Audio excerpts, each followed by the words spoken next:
Hello, hello, hello. Welcome to the Club Sesh. You can hear me just okay. I've got my Puffco. I don't want to hear about it. I have flour today too, so don't you worry. But I've got my Puffco. And oops. There we go.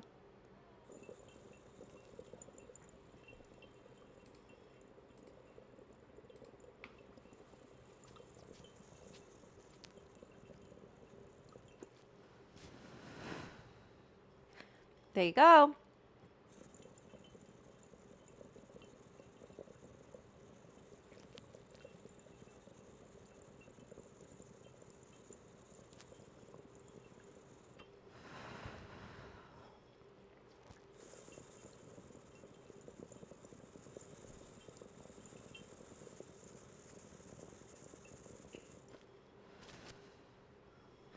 I was doing it on low before, but honestly, I think it depends on the rosin. So I'm trying to get this. I actually might put this behind my ears. I wasn't going to because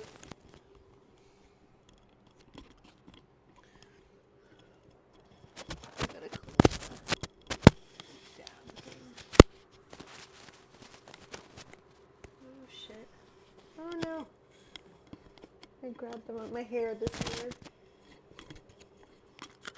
Hi, Chris Core. Hi, Kathleen. I'm just going to put the Britney mic on normal. I was going to do it differently, and then I take these glob, while it's still hot so that the rosin doesn't stick to the chamber. But I haven't been hi, Fraggle Rock. Hi, Petra. Michelle's here. Chris is here. Kathleen's here. Madam Dram is here. Brian Skitch is here. Bonbon's taking a nap. She's a good little girl. And Madam Dram is right. We're going to talk about the green today. So I just clean it out. I don't use alcohol unless I do a full clean at night. And obviously there are people who know more about this than me, but I feel like I'm having fun getting to know this new little toy. And there are all sorts of dab rigs. Please use whatever works for you. This was a gift to me, so I'm really, I haven't had one before, and so it's fun for me to actually get to smoke the concentrates that I cook with, and to go in from a different perspective rather than oh, I'm going to cook with this, so I actually don't want the best concentrate. Now smoking it, obviously you care more. You want it to be full melt. You want it because, it tastes better and it's nicer to smoke. Whereas when you're cooking, you don't need it to be full melt because you're cooking with it, right? I have some ginger ale. Halloween 024. Hi from Indiana. Hello. And hi Bishopa B65. Hello. Chris Core. I was down in LA on Friday night. The weather was really nice. I was like, I wonder if Vanessa can feel the Annabelle's Club energy. Oh, that's sweet. Where'd you go in LA, Chris? I love being in this town. It's really the weather's been beautiful. It's always pretty nice here. And like it's just I've lived here for a long time. I've lived here since 2012, so I consider myself to be an Angelino at this point. And it's really a city that grows on you. You get to know it the more you accept it and for what it is, right? For its pros and its cons. The more it kind of gives back to you. So it's a really beautiful city. I'm trying to think of what I was doing Friday night. I can't remember. Probably like that was right before the live stream. So getting ready to do the baklava live stream. Oh, Cody Paradero. Hey guys and gals. Oh, I need to change this from top chat. Hey guys and gals. Hello Nessa from Livermore. I'm so happy I have my cookbook now. I'm going to make the infused vegetarian taquitos first. Yeah, just make sure you're getting the beans are vegetarian because like sometimes the canned refried beans they use lard to cook them, but you can get vegetarian refried beans. Okay, also today I wanted to do something new and we're going to have the Discord chat come in. Bishop or Patty. Okay, I will call you Bishop, probably Bishop because it's there. It's easy for me to remember. But I wanted to bring the Discord in. So if anyone, let's try it out. I'm going to put my new, and I want to roll a joint. So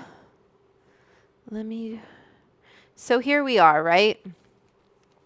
And if you have Discord and you're in my Discord, you can join the live call. So if anyone from the higher tiers of Discord wants to join, you can come and ask questions here. Oh, do we have it twice? Is this chat? Oops. We've got the chat overlay twice. Didn't mean to do that. You can, if this interests you, everybody, can you hear me okay? Let me see. Yes. Oops. Got the good sound on that. We've got the Discord going. So if you guys want, hi, Judge Vanessa. Hey, Judge. Why am I a judge? To make it easy. Oh, wait. Pete's Best. Why am I a judge? All right. Let's try some of this flour I got from Cornerstone Wellness. You know I love Cornerstone. Show them some love before we jump into this live stream. So while I roll this up, and today we're talking about our sesh has a whole theme, as always, right? I needed to take a nice sigh because sometimes you need to sigh because it makes you feel good. Isn't that interesting how often people sigh? All right, today's sesh, I forgot the title of it because I'm a stoner. Oops, that's me talking.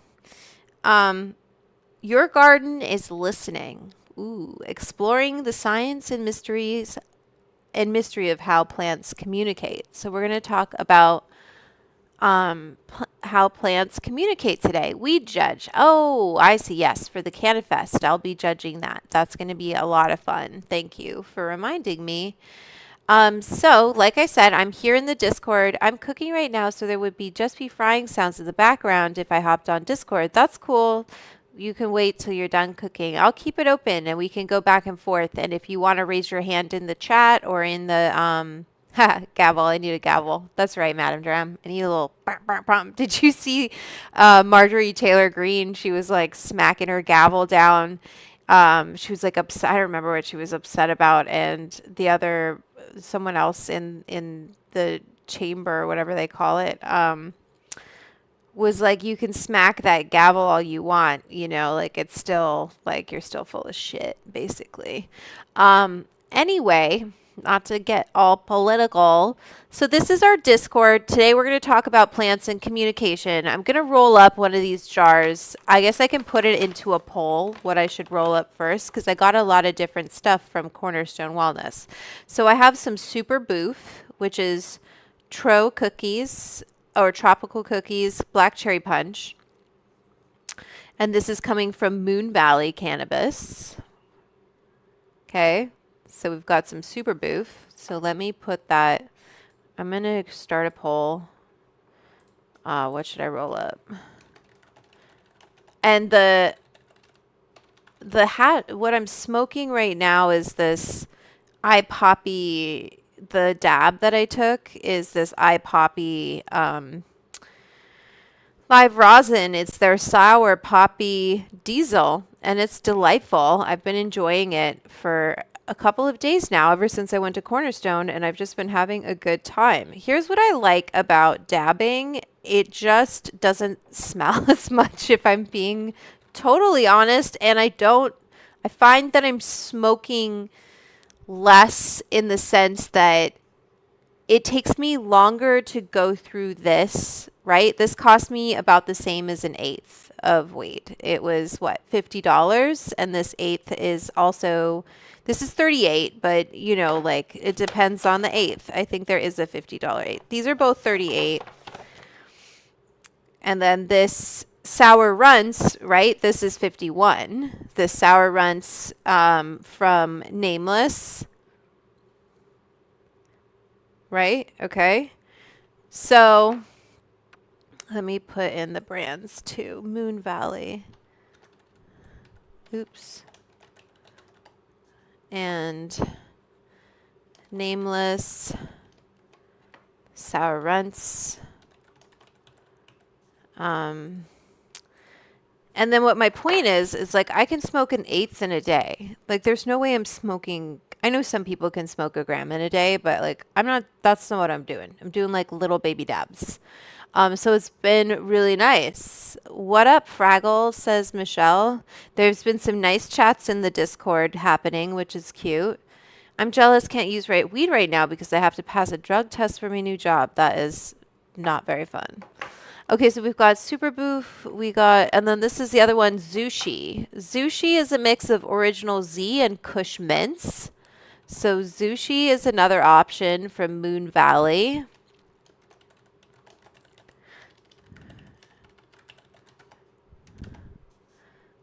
Let me put a little do there.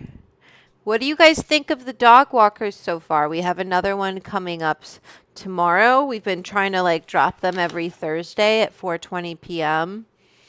Nina and I have been having fun with that. And so this is the one outdoor I got. These three are indoor, and this one's outdoor. It's Sun Earth certified, and it's Punch Pops, and it's Alluvium Organics. Alluvium. I wonder what alluvium means. They're going to have to be careful with that organics title. Punch Pops. You can't, like, organic is a real certification from the federal government. And sometimes when you, like, just stay stuff on your labels, you can get in trouble. Oh, Winslow's here? I didn't see Winslow. Where's Winslow? Winslow? I'm in the live chat. I don't see Winslow. Did I miss it? Sometimes I wonder if I see the whole chat. Anyway, Winslow set all of this up, and he set up the Discord. Is he in the Discord is what you're trying to say? Oh,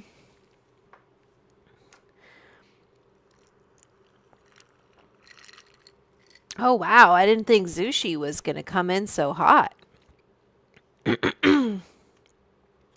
Let me show you this live rosin. So I wanted to, it's so interesting how they all are so different, right? Winslow's not here right now. He's like probably driving home. Now, like I have gone through a lot of this. So I just take little baby boop, just like a little toot toot toot, and then that's it. Sorry, my ear's itchy. You're not supposed to stick your finger in your ear, but sometimes I do. I have these earphones on because I'm hoping eventually the Discord someone's going to come in and say hello. And what I can even, if you want to raise your hand, like go to the lounge, I can bring you into that live call if you do want to, and even if you're not in the higher tier, if you're in the lower tier, the 5 on it tier, we'll bring you on. It's open. I just want to test it out and see how we like it, because it's like a whole new world with this. Okay. And also, if you want to join, if you're like, what are you talking about, Discord? We have a Discord for my Patreon, the Edibles Club. And the Edibles Club is really cool.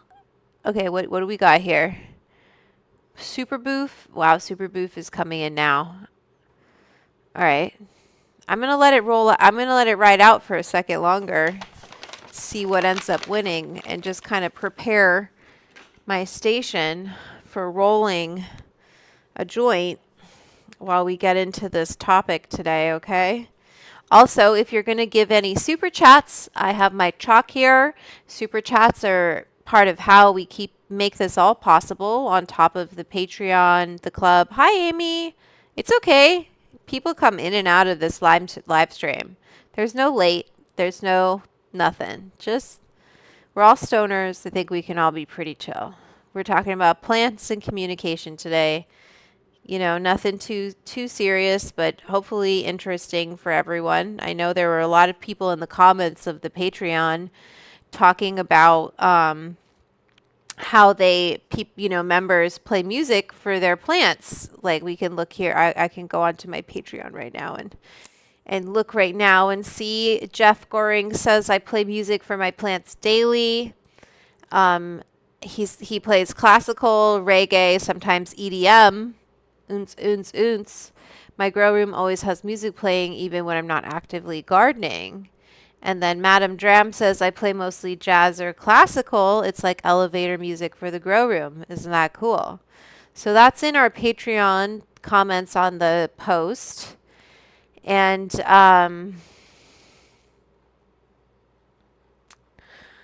what the hell was I? Totally lost the plot, people. And I wanted to see. Oops, not that. I wanted to see. You have a really nice blackboard. Thanks. I worked hard on it. I ordered it and I put it up. I think it's cute. I really think it's cute. Do you remember the Edibles Club shirt I wore in Vegas? Oh yeah, that was great, Pete. It's always good to represent the club. I'm getting more merch made. Speaking of, there will be more Edibles Club merch happening. It's in the works. And I wanted to pull up. Oh wait, what's going on with the Discord? Quarter up. Text channels.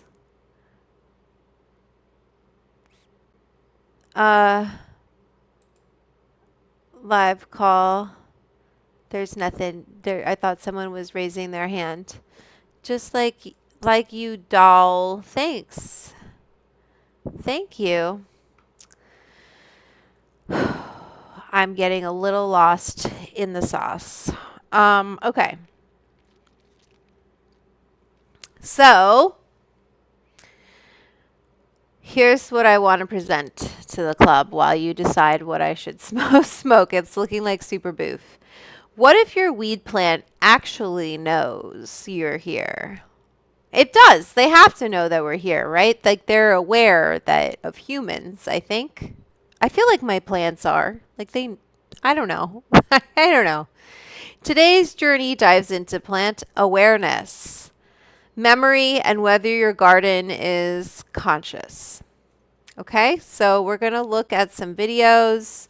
We're going to probably read some articles. Who knows? It might be too stoned to do that. I'm going to give you guys a couple more minutes to make a decision here because I would like to smoke a joint. I'm going to pull this hair. It's getting in my way. But I kind of like I like it when I got a little bit of a bang, like a little bit.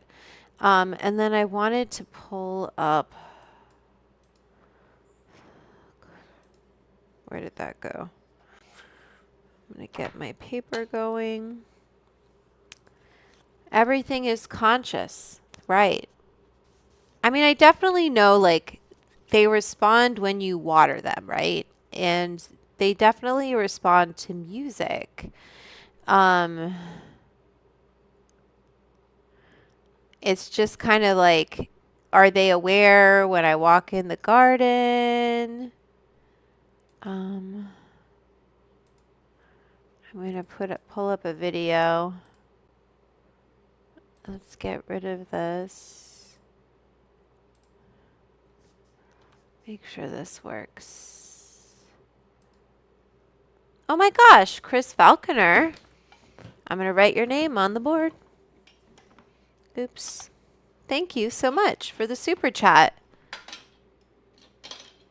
Oops. I'm dropping things.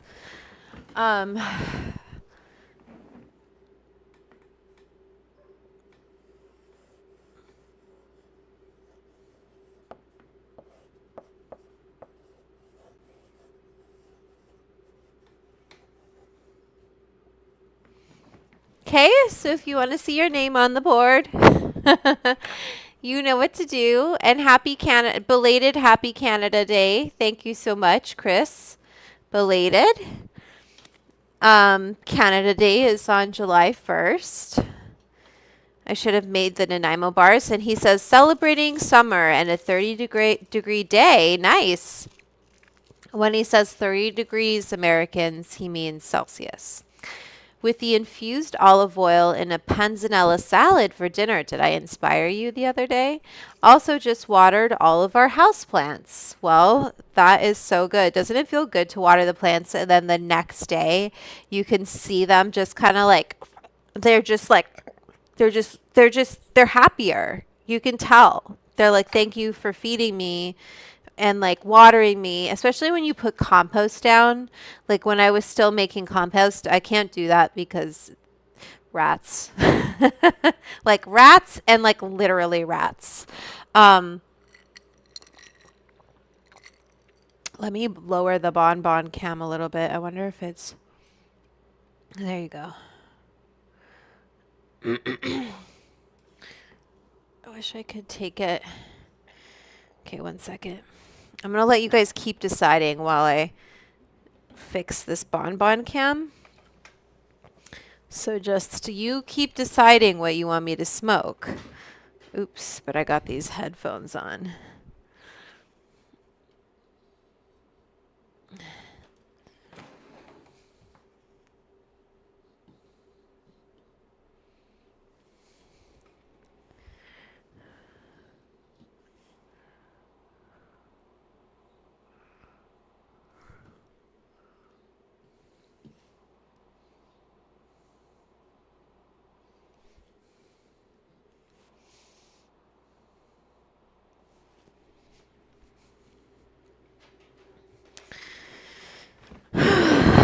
All right, so there we go on the bonbon.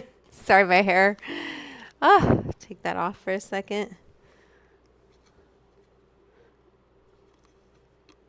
Isn't she just the cutest freaking thing ever? She's so cute, man. What a cute dog. Anyway, so I have a video for us to watch that I'm going to pull up now. And I'm going to check what you guys decided for me, which is super boof. All right, you got it. We're ending the poll. That feeling when your plants come to life after a few hot days and you give them their drink. Magical. I totally agree. Andre Blackwell, plants are sentient. Totally. Okay, so let's go. Look what she did. We're going to switch to the browser now. We still have the Discord, so if you do want to chime in, please feel free to chime in. But we're going to watch this. Is it theater mode that I need? I'm going to move this to the side for a second. But if you feel like you want to chime in, by all means. I just want this to be right there. Yeah. There. Kathleen, I also think some plant like airflow, totally, they do need oxygen. you know, or I guess technically they need CO2. What am I talking about? Okay, so, sorry, that was really loud. I don't know if that's loud for you guys, but it's quite loud for me, so I'm going to turn it down a little bit. But tell me if it makes it too quiet for you. Just let me know. And let me put the closed captioning. Well, it's my pleasure to introduce our first keynote of the morning. This is 24 minutes. 20-something years ago, here at Bioneers, the ethnobotanist and self-described plant person Kathleen Harrison described the worldviews of the indigenous shamans and plant people with whom she was working in the Amazon. She said this: "Everything is vibrantly alive in the same way." Pause. I just want to show you guys this super booth from Moon Valley. So this is living soil indoor. And this is so, like, this is going to really kind of crystallize. I'm going to do a review for my blog and the Patreon of these strains, but you can't really see because I can't get the right lighting on it. But it's fucking pretty damn crystally and just like nice, dense, smells like the citrus, like what is this? Tropical cookies, black cherry punch. Like it's got that tropical, just kind of, it's really, I know I'm going to like this. Super boof from Moon Valley. This is their indoor living soil. So I'm going to grind this up and roll it up. I've got my flour mill grinder, and I'm going to put this on in there, okay? Way we feel we are. Every single species has eyes with which it sees the world, and it sees as legitimate and true a version of the world as what we see. Every species has a song. It's part of an encyclopedia on the sonic level in the same way the seeds are on another level. As a species, it has a vast set of relationships to all the others in its world and to its ecosystem. These plants are allies to each other. They're also not allies. It's a net of species that are communicating, and we're each just beads on a net. Hi, Kyle. In these traditions, Kathleen concluded, the spirit resides in the species, and every... Hi, Ohio gamers, Khalifa, like a dank orange or lemon zest. I totally agree. It is so zesty, like bright, but then there's like this funkiness, a little like on it, a little stank on it. You know, like when you smell a passion fruit and you're like, but that's when it's good. Okay, let's keep listening. Species will speak to you in the same way from the same source. Take away your identifying mind and just see the spirit in the plants. Over the past 20 years, there's been a revolution in vegetal biology. Scientists are starting to talk like shamans, and shamans are starting to talk like scientists. Where previously science has regarded plants as inert mechanisms, research scientists are now proving in the lab what shamans have long observed. Plants are animated with intelligence and consciousness. They learn, remember, communicate, and have intentions. In fact, they do most of... Bishapa, it's asking you for a password to send Bishop, it's asking you to send a password to send a super chat. You might have to put your password in for YouTube because it's like, we don't know. They're like, are you sure you want to send this money? Cool. I got chicken and goat poo for your fertilizer. If you need some, I will send to you. To me? Me? No, I don't want it. Don't send me any poo. The things we associate with personhood. Monica Gagliano is a research scientist operating on the far frontiers. Monica Gagliano. Gliano. Not Gliano. Gagliano. Gagliano. Gli. Okay? Of plant cognition to reveal them as sentient organisms. She's done so by combining the objectivity of the scientific method with the subjectivity of intuition and transcendental experience. Michael Pollan reported on Monica's rigorous research in The New Yorker, and Michael originally referred Monica to us. Monica believes she was born to be a scientist. As a girl, she grew up in the city. Her parents... Truth be told, I kind of feel like Michael Pollan is a little bit to blame for this obsession with, like, if you can't pronounce a word on a label, then it's not good for you. That was what his book said, Omnivore's Dilemma. It was like, or he had a book of rules. It was like rules, or maybe it was an article. I don't remember. I just remember he had these rules. It was like, when you're shopping in a grocery store, don't shop in the middle aisles, like only shop on the outside. So you're only shopping in the like fruits and vegetables really, and the meat department and the dairy and stuff like that. You're not getting all of the processed food and stuff like that. Anyway, just putting that out there. Thought nature was dirty. You didn't touch nature and you kept it outside. But of course, she didn't. She started a journal tracking the growth of her bean plant and created her first data set at age 9. Cool. Monica's a research associate professor in evolutionary ecology at the University of Western Australia and a research affiliate at the Sydney Environment Institute at the University of Sydney. After studying animal behavior as an animal ecologist, she turned her attention to plant behavior. She's penned numerous groundbreaking scientific articles.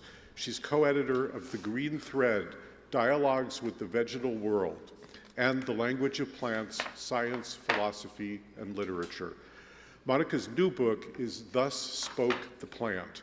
She calls it a phytobiography, a collection of stories written with and on behalf of the plants themselves. She describes her imaginative experiments that opened the space to begin to understand Okay, well, everything's a fucking chemical. How to make contact with this other than human intelligence in its own language and on its own terms. Among other experiments, she's blazed the trail for a brand new field called plant bioacoustics, showing that plants do make sounds, or shamanically speaking, you might say, plants do have a song. Wow. Monica's illuminating the forefront of a new scientific paradigm. Hi, Soham. Rama, yeah, what do you want? Why you keep on saying my name? Say my name, say my name. That's all I'm going to say that. But I don't want you to say my name. Don't say my name, don't say my name. She recognizes and respects the Send a other than super human chat. beauties of nature. She dissolves our false separation between people and the natural world.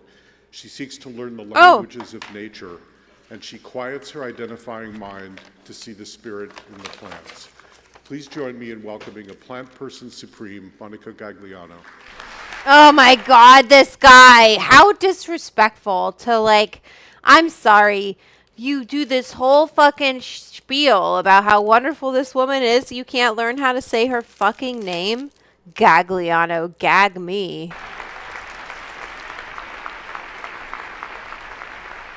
And the reason, I think she's Australian.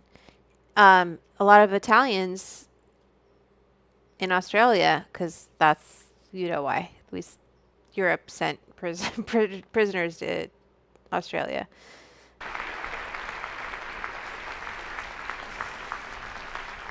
Okay, so first of all, I'd like to, acknowledge the traditional owners, and also as I was listening to the welcoming ceremony, I just realized that I should also honor the indigeneity that lives inside me and inside every one of us, because we are all indigenous of this place. Aw, that's really good sentiment. I agree with that, Monica. Beautiful. So I'm going to start with a little talk. It's actually a little anecdote of something that happened to me just a couple of weeks ago while I was in Brazil at a conference on plant physiology. We were talking about this. After the sort of introductory plenary talk, we had nibbles and drinks, and one of my colleagues, a philosopher, asked a very simple question to a group of us. And so I'm going to pose the same question that he I hope you guys understand, like, Madame Dram's not messing around. She will redact your messages, and if you mess with the Dram, you're in trouble. What are you going, oh? Who is she? She is, are you going, ooh, got it. Hi, Bright Eye Beats. Welcome. Light something up, Kyle. So, Monica Gagliano is, she's going to speak on plant intelligence and the importance of imagination in science. asked here to you. And the question was, what killed the dinosaurs? And I'm sure that the first thing that comes to your mind, which is the same thing that comes to everyone's mind, is like, but of course, it's the asteroid, right? Mm-hmm. And in fact, we know very well an asteroid collapsed onto our planet and put up this big dust of sand and dirt, and it covered the sun, and then Yeah, I got this from Cornerstone. It's called Twisted Bee. I wish it was a little bigger. Like, it's not very much of it, but it's cute. It's really cute. Twisted Organic Unique Hemp Wick. Very cute. And, it got really cold and everyone died. And in fact, that's how the story goes. And in fact, we also know that at that particular time, it seems that many species disappeared. And so it kind of corroborates the idea that, well, there was one single cataclysmic event that kind of wiped everyone out. Right. The asteroid.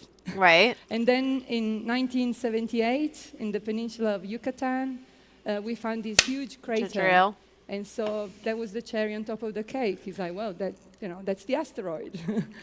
Now, of course, I'm not here to debate whether the asteroid that was charged. Hi, Natalie. How you doing? Welcome to the chat. Welcome to the club. Welcome to the sesh. With the killing of the dinosaurs really did a good job, did the job at all or not. But the reason for putting up this question, which was really the same reason why my colleague asked it at the conference, is that when you're asked to think of an alternative explanation that is not the story of the asteroid that you've been given since you were at school and before, possibly, we find it really hard to think of something else.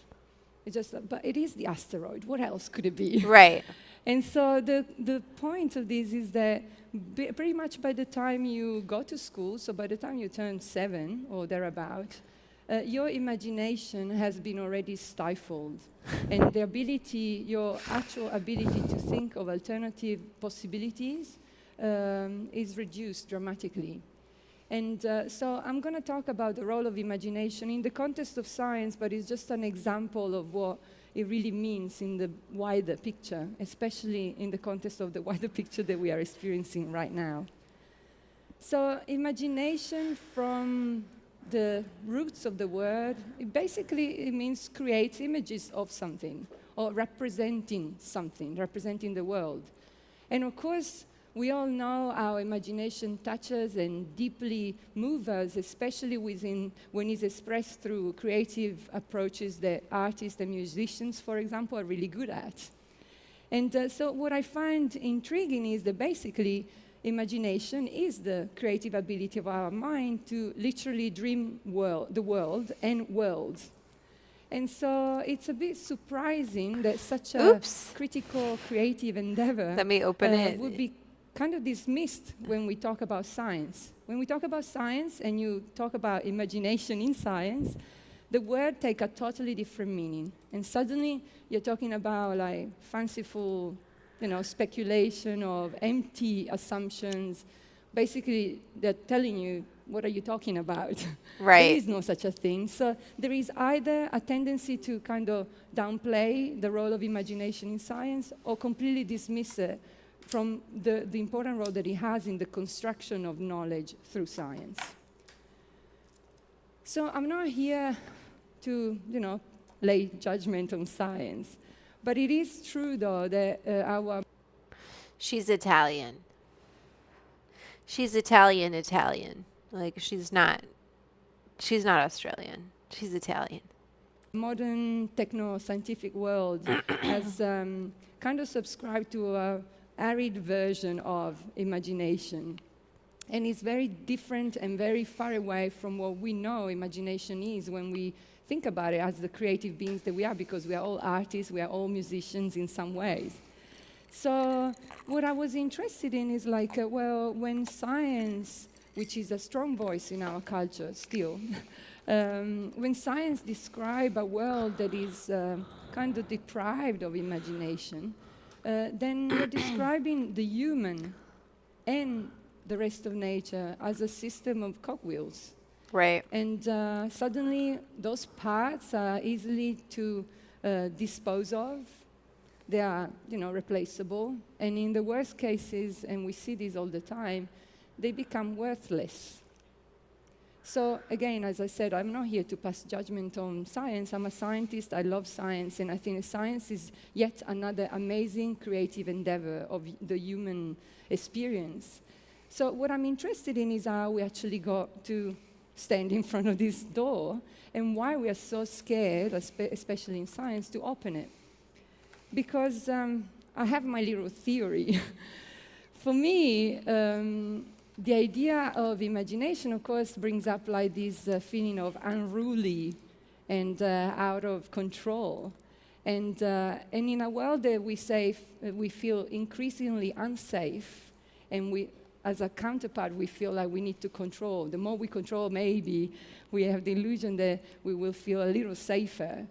But actually, maybe it doesn't work that way. And maybe, we're standing in front of this door and we are so concerned that if we open it, we are going to unleash chaos. But in fact, maybe imagination can release those solutions that we are so desperately looking for, and we can't see them, just as we couldn't see an alternative to the asteroid for the dinosaurs, because we've been trained and conditioned to think that that's going to be chaos if you open the door. So I'm going to bring up one of the most impressive scientists. Elliot is too high for this. I'm a little too high for this. I think I understand what she's saying. Like, you need to have an imagination, but what I don't understand is... Let's keep going. Of the most recent decades, and of course it's Darwin, which has guided a revolution of his own. And he recognized the role of imagination. Actually, probably many scientists wouldn't be able to do their job without it, whether they like it or not. And so Darwin recognized the imagination actually is a prerogative of the human. I corrected that. He said man, but... And not only that, I corrected again, I added a S. It's a faculty that allows us to actually create the brilliant and novel results or opportunities that we are all looking for. So, why imagination is so important and why it's actually not that difficult? Because it represents a reservoir of meaning. And this is a meaning that is embodied. It's in our flesh, it's in our blood, it's in our roots. And not only that, but it's like it's made of a pre-linguistic system. So we don't even need to talk. We have it. We can feel it through our emotional system. Our body knows it. I so see. It's kind of like a birthright. How lucky is that? We're so desperate for solution, and the solution is right here, inscribed in the system itself. So pretty easy, right?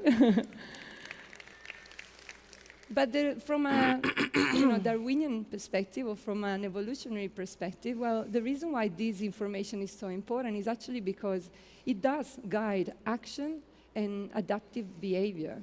So those are the solutions that we want, because another way to say this would be that is the innovative solution to the eco-cultural and also political issues that we're having at the moment. So the question would be like, okay, great, I'll subscribe to that. How do we open the door? And all I can offer, because I don't think that there is one solution for all I can offer is my experience as a scientist and also my own personal journey, when I chose to open that door for myself, and also what it means when you can extrapolate from that smallest story of the individual to a bigger picture of a collective. So when I opened the door, I found two things. I found plants and indigenous knowledge. And of course, you probably know from the introduction that Kenny gave, I was studying animal behavior, and then I decided to switch on to Thank plants, you. and that's a story of its own. And Thanks, Fraggle Rock. We love you. Thanks for supporting the stream. All of the super chats totally support the stream. They make this all possible. Yeah, thank you. Appreciate it. The Discord is still open. If anyone wants to say anything in the Discord, that is what we're doing now, okay? The Club Sesh video hangout is now part of this live stream. That's a recent decision, and that's how it's going to be. So if you want to chat and you want to hang out, it's going to be in front of everyone. and when I started looking at plants, I looked at plants from the context of plant in relation to sound. And that was totally inspired by my own... Okay, wait. She's starting to get into the plant stuff. But does anyone remember that movie, The Happening, with Mark Wahlberg? Do I? The Happening with Mark Wahlberg, 2008 film. Revolves around an inexplicable natural disaster causing mass suicides. No, that sounds terrible. Sounds really sad. experiences in the realm of indigenous knowledge, where this story has been recurrent everywhere. And so my role, I felt, was just to see whether science could actually test it. Isn't that what science does? It tests ideas. And of course, that in itself was scary enough, so that I had a couple of colleagues in my own corridor, in my own department, that couldn't bear saying hello to me for 2 years. I know. But that is just a small example of what it means, you know, how scary it is to actually open that door. But what do? We just open it anyway, right? And actually, then you get really good at it, and there's a little bit of audacity that kicks in. And so, yeah, this is really disturbing. There must be something in here. I'm going to push even further. So I moved from just the communication of plants to something that it got perceived even more threatening. And that is like the entire area of the cognitive abilities of plants. And of course, learning and memory under that umbrella. So Learning I and need to give memory. a little story here again, because of course, research on learning and memory comes from the domain of psychology. So it comes from the study of the human cognition. And then in several decades later, we managed to move beyond the human and include some animals. And then more recently, even machines. But one thing that this entire field has been insisting on is the fact that neurons and brains are the key. And if you don't have them, you are automatically, a priori, excluded. Which, of course, when you actually then explore this, you realize that that's not true. But in order to do good science, you go and do your experiments.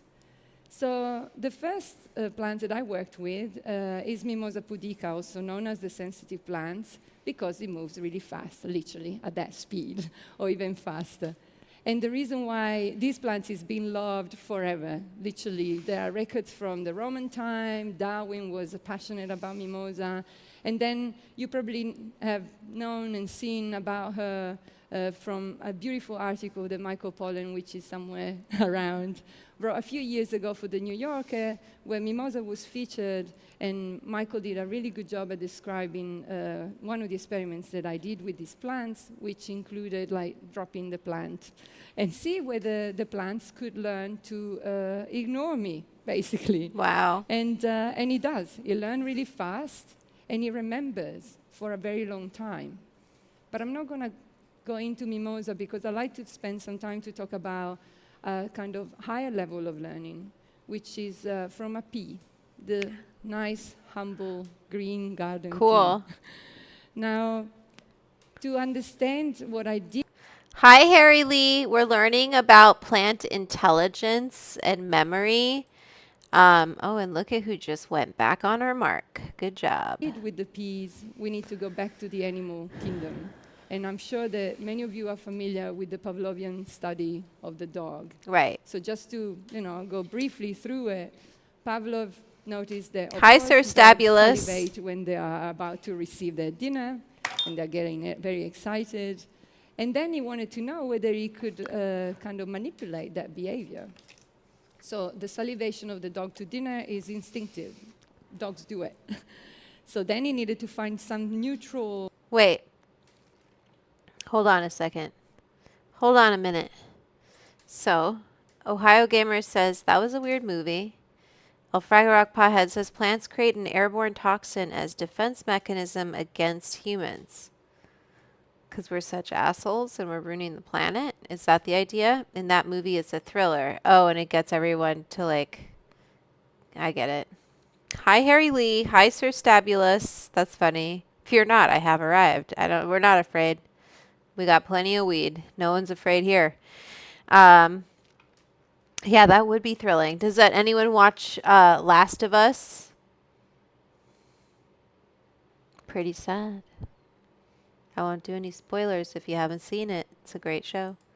Cue that he could use and see whether he could change that response. And he turned up with this bell.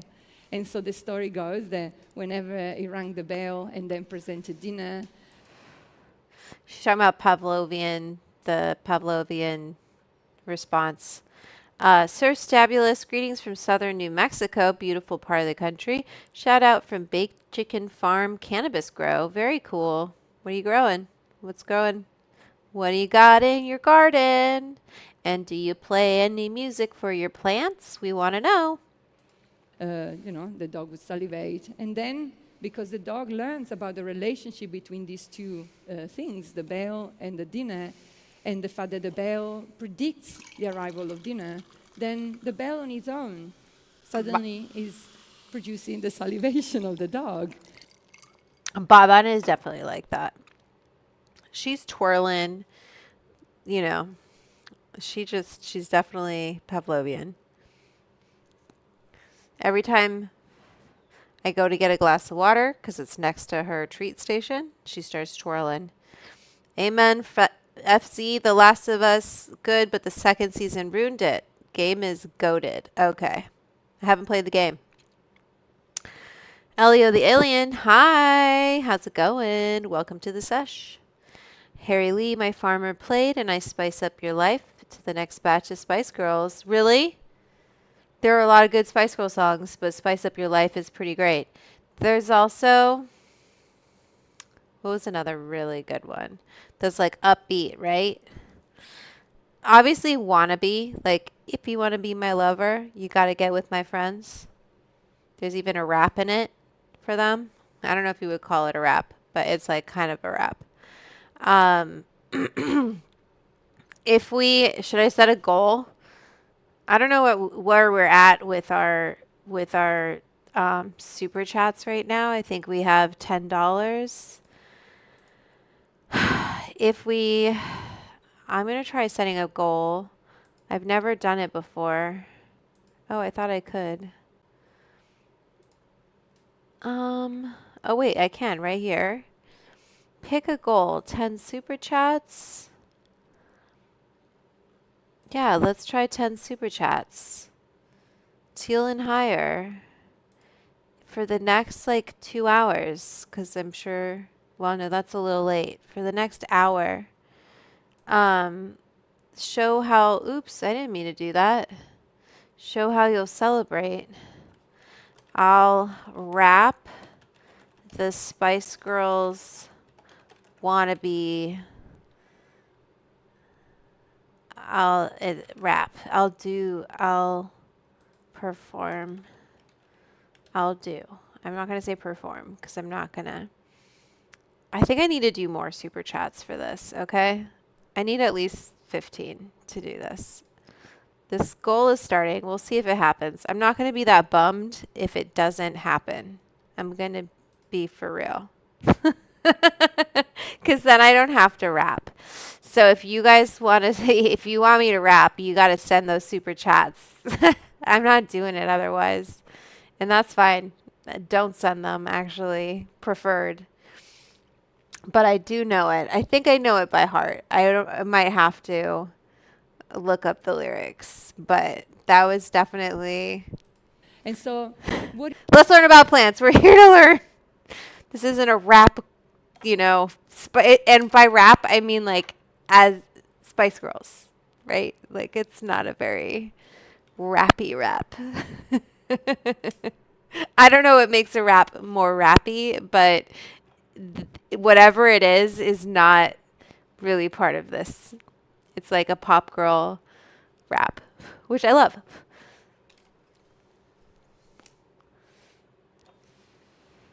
It's kind of deep.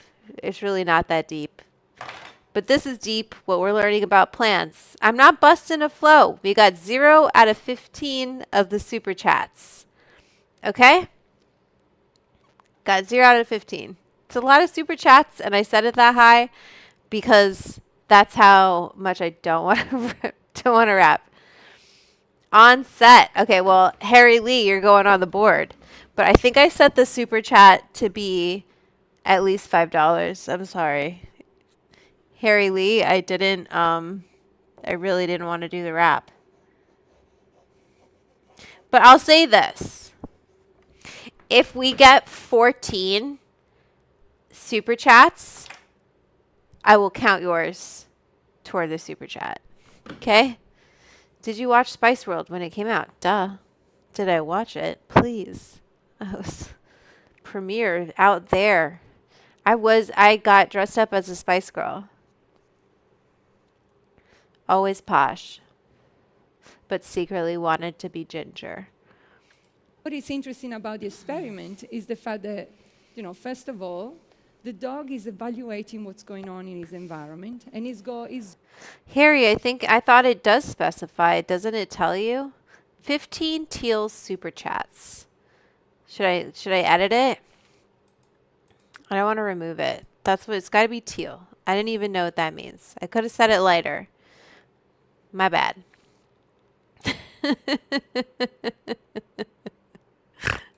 But I'll count it. I'll count it toward it, okay? So if we got 14 more, who didn't love the Spice Girls? I'm sure my brother did not. I'm sure my brother thought it was super annoying. I'd be like, he'd do something. I'd be like, girl power. Girl power. That's what I grew up with. Girl power. But make it sexy. His own value system. So he's deciding what he wants, what is worthwhile, what is it going to help him to get there. Now, the next thing about this is that, of course, not all dogs are the same. And so this value system is very subjective. So there is a subject in there, and then that is making these decisions. And the decisions are made on feelings, depending on how the dog feels about having that dinner or that dinner, and about this bell. It could be really annoying. But also by the experiences that are connected to those cues. Now, the really interesting thing about this experiment, from my perspective, is that, in a way, by salivating to the sound of a bell, which really, because it's predicting dinner, what the dog is showing us is that he's actually extending the amount of information that is in the environment. Right. In other words, he's extending remembering the information to something that is not in the environment. Right. Because dinner is actually not there. Right. So food, or dinner in this case, is just a concept in the dog's mind. Or in other words, the dog is imagining dinner. Right. Now, take this and let's apply it to a plant. Exactly the same strategy. So dinner for the plant is blue light. And this response, the plants don't salivate, but not for as much as I know, but blue light it triggers a phototropic response, which means that the plants will bend towards them. So that's what the plants want, just as much as the dog wanted dinner. Now, I had to find something that would replace the bell, but would play the same role. And what I came up with was this little tiny fan, which on its own doesn't do anything to the plant. The plant actually doesn't really care. So it keeps growing straight, hoping for some light somewhere. Now, just as Pavlov did with the dog, if you present the fan...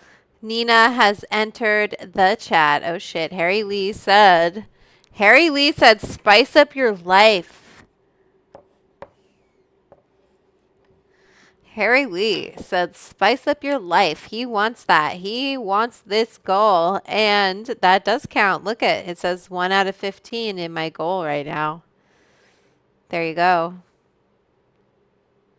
You guys still have time. I'm not totally confident it's going to happen. But, you know, Nina is here. Nina has entered the chat. Hello, hello, hello. We're learning about... Basically, she's applying Pavlovian's response to plants. And this it's very interesting. It's how she is showing plant intelligence and memory. Infinite Indigo, hello. How's it going? Welcome to the sesh. And always anticipating the light. Also, Bonbon is very cute right now. Look at her little ear. I'm not going to fix it because I don't want her to move. Eventually, the plants learn that actually, just by the fan, I can... Nina, I'm smoking Super Boof from Moon Valley, which is quite delicious. Now, that's the Zushi. This is the Super Boof. They voted. Very citrusy, tropical. I wish I had a bong right now. I need to get some glass. That's going to be the next thing. Oh, shit. You guys really want me to do this Spice Girls rap? All right, Holistic Leah. I'm putting you up on the board. She's going up on the board. I got to make sure I got room because if all of you contribute to this goal... So Nina, Infinite, oh, Nina says boop. Okay, I'll boop you. I'll give you a boop. I'll give you a booparoonie. Oh, what should I boop though? What do you want me to boop? The 7, I've been booping this iPoppy, sour poppy diesel. Delicious. Love it. I also have this 710 living soil, which is pretty cool. Super freak. She broke the stem, I think. Oh, I know, Kyle. I broke it. I need a new bong. I want to get some Mota glass from Susie so I can support my friend. Oh, my God. But wait, why doesn't that count? Why doesn't that count toward the super? Why doesn't that count toward the goal? Sir Stabulus, we're going to count that toward the goal. That's so weird. It should count. It should be 3. I don't get it, YouTube. It said at least teal. So that's higher than teal. So this should be baked chicken farm in the house, mother cluckers. Okay, but Sir Stabulus, you didn't tell us what you're growing, did you? Or did you? And I missed it. Sometimes that happens. Sir Stabulus.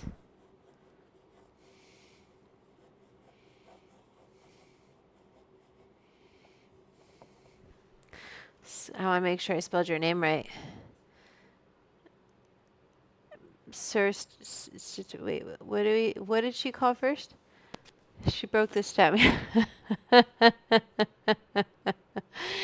Natalie, Verdant Square, racist people and systems, scary spice, but I am ginger all the way. Yeah, people don't listen. No one gets to decide which Spice Girl you are. And I always feel bad. I was just talking, do you know what? You want to know who I was talking to this about? with was actually Whitney Port. Do you know who I'm talking about? Oh shit, that's my AC unit. I need to turn it off. Anyway, you'll be with me because I've got my Britney Spears mic on. I'm just going to grab my AC unit. Oops, my Rode mic is dangling. I have someone come in to fix it, but right now it is spinning. Stabulous. Yes, I've spelled that right. Okay. I got a boop. Whitney Port's a big stoner. Did you know? Anyway, she gave me some of her gummies to try for sleeping. I have to try them. High Confectionery is her brand. But she's super sweet. I went on her podcast, and Kyle's a posh. That's cute. And she was like, I was always baby because she was blonde. And I was like, you know what? That's fucked up. And she's like, in my mind, I was posh. And I was like, yeah, that's, I see it. I see it for you. And it's not cool that people, who are the Spice Girls? Petra? For real? Are we going to have to go down that land? Anyway, ooh, we might have to do this 710. Man, there's just nothing like it. It's so good. Super freak. Let me show you this super freak. She's super freaky. Let me, I'm not in it. My eyeballs aren't in the thing. There we go. Winslow taught me. Do you see it? I'm trying to get the light on it. Everything the light touches is mine. It's all mine. Super freak. Super freak. She's super freaky. From the Hills. Yes, Holistic Leah. From the Hills. I went on her podcast. And she's married. She's got a cannabis brand though. And I was like, how many milligrams do you eat? I'm gonna let her. You guys can watch her podcast to see what kind of a dose Miss Whitport needs. I was surprised. I'll let you know. I was surprised. I was like, dang, okay, she's not fucking around. Are we doing the 710? 710 holiday, she says. It's a 710 holiday. I don't know why I'm singing so much tonight. It's so annoying. It's really annoying. Where did my little hot little knife go? How's the Puffco Daybreak? Looks very beautiful. I'm going to say I really like it. Personally, I am not being paid to say it. If they ever do pay me, I will let you know. Right now, I have not been paid. They did gift me a Puffco, so this was a gift. I have tried a Dr. Dabber before. Had no problem with that. I've tried the Focus V. That's also nice. This is what uh-oh. What, Babon? No, we don't need to do all that. Oh boy. Oh boy. Oh boy. Oh boy. Oh boy. You have a bag for my Puffco? Oh my god, Petra. Yes. Sativa Khalifa. What? Cody Paradero says the cereal chiller milkshake sounds really good too. It is really good. And you can use other cereals if you wanted. Hey, those were Bonbon. That's enough. Basta. I'm sorry, you guys. She gets like this. I'm going to boop this. I'm going to boop it. Cut it out. Okay. Okay. Okay. Okay. No. She's fierce, you guys. Don't you forget it. She's a tough cook. She's a tough cookie, you guys. This is my little boop. Okay? I'll drop this tool in the chat if you want it. I pulse it.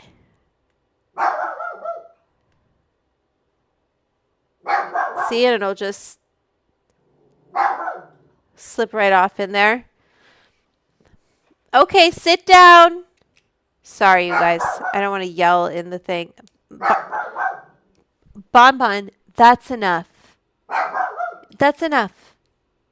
Oh my God. She gets in a real... She's not usually like this. Okay. Can you make the boop sound? For fuck's sake. God damn it. Okay. So I was too busy telling this little tiny... I'll take another little baby goober so you can get the boop sound, Nina. She's so grouchy. And Harry, I see your thing, so don't you worry. I'm going to put that in there. Just let me do this real quick. You guys can see, yes? Yeah, go Harry. Harry really wants me to rap. Boop.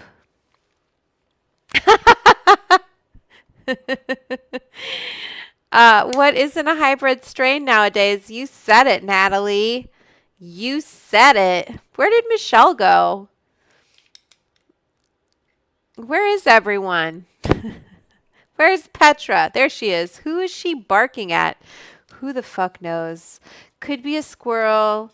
Could be a coyote. Could be the neighbor. Could be anybody. I'm going to go look in a second if she keeps doing it. I don't know what she's upset about. But I'll go look in a second. But I'm going to take this boop, but I also want to do, Harry Lee is at 3 now. ×3, Harry Lee. And I want to make sure I live. Harry ain't fucking around. That's right, Fraggle Rock. Everyone can take a page from Harry, okay? He really wants me to rap. Baby Batman. RIP, and what are you guys talking about? Baby Batman? What? Okay, I'm going to put this actually on low because it's 7:10. But what I like to do is I like to extend it then. I like to go longer if I'm going to go low. Hookstergram, one love Vanessa, have a wonderful evening. One love Smoke Eaters in chat. How's it going, man? How's it going? Jeff Tharp, I'm ready for another boop. Let's do this. Okay, hitting it. Let's boop.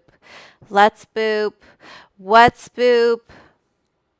Hey, Martin, why don't you Google? You can Google why the old host isn't on the show anymore. Google it.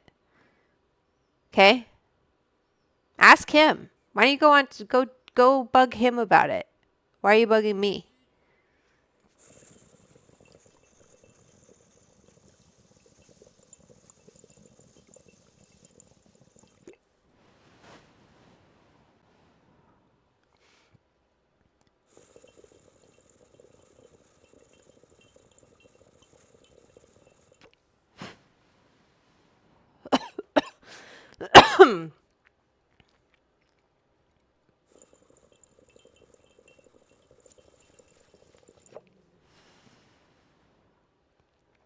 Woo!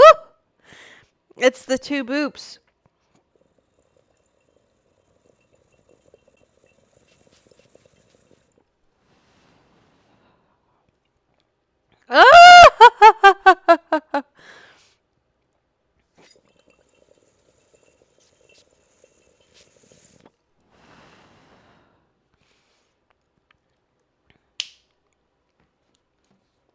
Oh my God. That was a heavy boop. That was a heavy boop. That was a heavy boop. Oof, that's 7:10. Nothing hits like that. Wow. Wow. Wowza.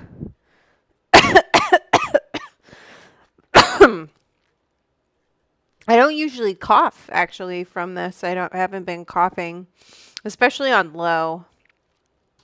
But those were 2 big boops.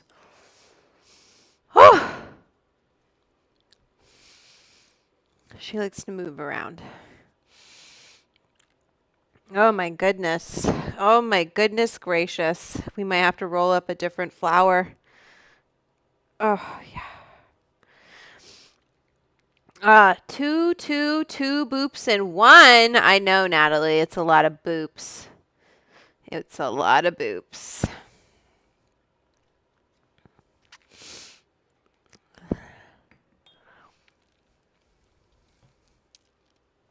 Harry, I'm going to keep it positive, but everyone's entitled to their own opinion. I just don't want to be asked about it anymore because it's got nothing to do with me. So I really like working with Be Real.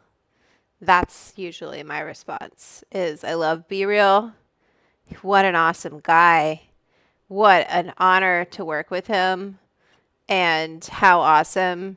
He just was like, oh my God, when boops become one. When two boops become one. I need more boops than I ever needed boops before. Wanna make more boops for your baby. Anyway, if that doesn't entice you to send more super chats like Harry, Harry is all about this. He is like, you motherfuckers aren't sending those super chats. I'm going to do it because I want to hear her rap. Be Real is the dopest. I was kind of nervous because, like, who is he the first time we met? I was really nervous and because you never know, like, is he going to be nice? This is my this is the new host of the show. And I remember he was like, he made a point that at lunch he wanted me. Do you see Bon Bon? Can you see her standing up in the corner? I mean, of course you can see her. I can see her. She's just kind of behind the chair. Bon Bon, can you chill the fuck out? Is it a coyote? Let me go look. Oh, God. Bon Bon. Is it a coyote? I don't see nothing. Maybe they're cleaning up there or something. I don't see anything. So she needs to chill. There's nothing there, Bon Bon. Nothing there. No. No, there's nothing. Okay, that's enough. Yeah, you know what it is? It's someone with a leaf blower and she doesn't like it. She needs to get over it. That's just LA, babe. That's part of living in Los Angeles. You got to get over it. It's like the helicopters. Although sometimes when they're around too long, I definitely call. If you want to be my lover, you got to have OBJ. Glad you're on today. Thanks. Boop, boop, da boop, boop. That's right. Oh my God, Cypress Hill is such a great group. I was so stoked to see him on Bong Appetit. Anyway, so then,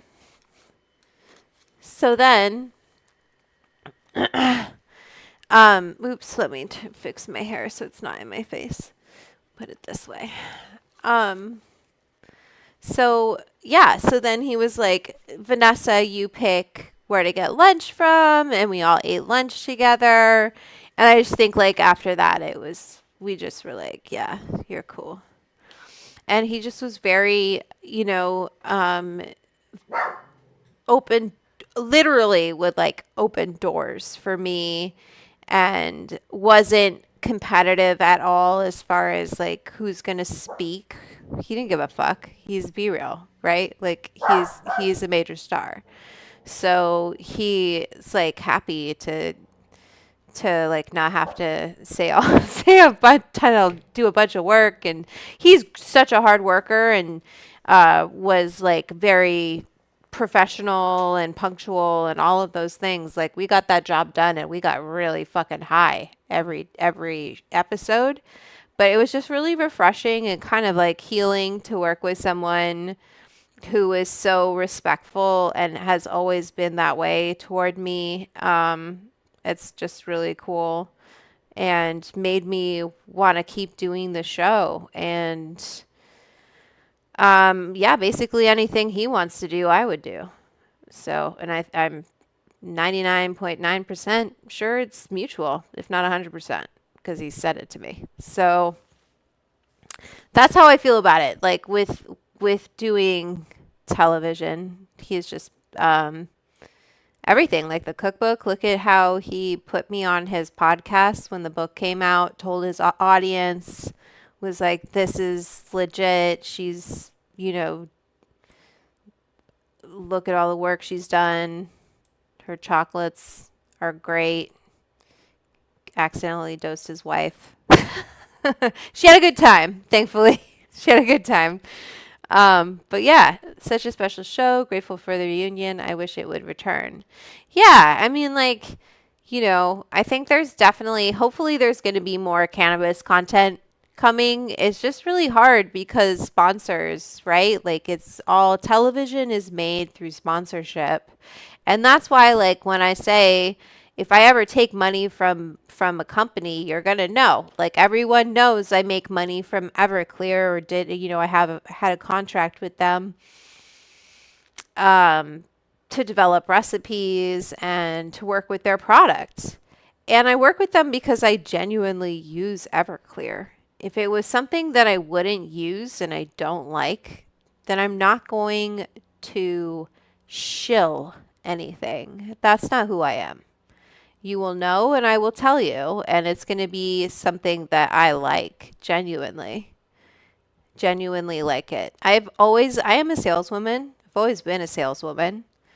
I don't have family money. Not that it's anyone's business. Sorry, Nina, I know you and you don't want me to bring this shit up, but like my parents are teachers, and yes, my dad played in the CFL, but in the 80s, you could look up how much they made back then. It wasn't very much, but especially for the damage it did to his body and to his head. So I have to have sponsors. And that's part of doing a television show is getting sponsors. But when you work with cannabis, oh wait, does someone want to come on the live Discord call? Let me see. Oh, Natalie's waving to me on Discord. Hi, Natalie. Selling what you love is awesome. That's a legit endorsement. Respectable. Yes. Honest product endorsement. Yes. Look how Chop 420 disappeared from the world. Yeah, they almost had me on that. Thanks, Harry Lee. That's so sweet. I'm gonna drop the cookbook link actually right now. Yeah, like the getting sponsors for cannabis shows like Incredible Edibles has 2.3 million views on the KD episode. You would think it'd be a piece of cake for me to get more seasons and like do more of that show, but I'll tell you later. Nina. You've told me in the past like don't talk about like that like I don't that my parents are teachers or whatever. Like this is all run by sponsorship and by patrons and by super chats and all of that, right? And so what's for dinner, says Claudine. I don't know, actually. I want every cannabis company to send you free gear. Thank you, Holistic Leah. And they do. And when they do, if I like that gear and I'm using it, I'm going to show you. And I'm going to make content around it. And if I'm ever making money from that content, it will say to you, ad, sponsored, things like that. Legally it has to, and even though I'm in industry that's like kind of to the federal government not legal, but I try to do things as legally as possible. And yeah, Incredible Edibles is another gem, no brainer. Fear is so fucking weird. It's not fear, it's like it's the legality of it. It's that it's a Schedule 1 drug to the federal government. And until that changes in the United States, and like there's arguments against it. Who was it? The illustrator the artist, what's his name? I can't remember. I'm blanking on it. He just put a post up today about like what are some of the concerns about about dance codes. Oh, I just bought some, Claudine. Um, about federal legalization, but in order to like have things like more cannabis research and shows and things like that and people willing to sponsor it, that's why Everclear is so cool, right? That they will get behind me. Um, my mom was a teacher. Yeah.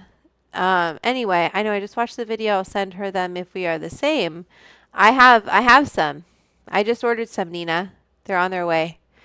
Infinite Indigo, do you have a website? I have a lot of websites, but I do have my own website. Let me put that into the chat. This is my main website. It kind of has links to everything. It has links to the Edibles Club. It has links to Marigold Sweets, which I will get going again soon. It has links to Pot Topic, which is my little blog. It has links to my cookbook. So yeah, I love my state. Okay, so I actually need to use the restroom. So I'm gonna keep playing this, and I'm gonna mute Start my. preparing and turn towards it. I'm gonna mute my mic because I gotta go to the restroom. Okay. Doesn't usually happen. I'm usually pretty good at holding my pee, but not today. It's the ginger ale. Thank you. BRB. I didn't mean to do that, you guys. My bad. Okay, I'm not making you watch it all over. There's someone in fucking A. I think we're here. Okay? You guys have to watch this. I'll be right back. So just like the dog, the food is actually a concept, an idea in the plant's mind. Or, in other words, the plant is imagining the food arriving. So this, of course, was a great study.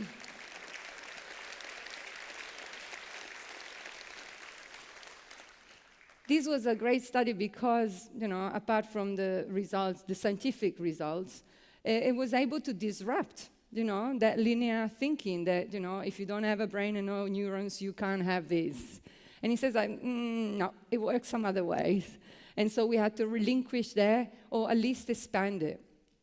And but the other thing that was good for me personally is that basically it showed me that imagination is everywhere, no matter what kind of mind or what kind of form you are. And so, in other words, it would be the same as saying that imagination is at the heart of nature, our own nature as the human form, and any other nature. And equally, it's an important bridge between that heart and the mind that dreams the world into being. Again, whether it's the human mind or not. Now, do you remember this door?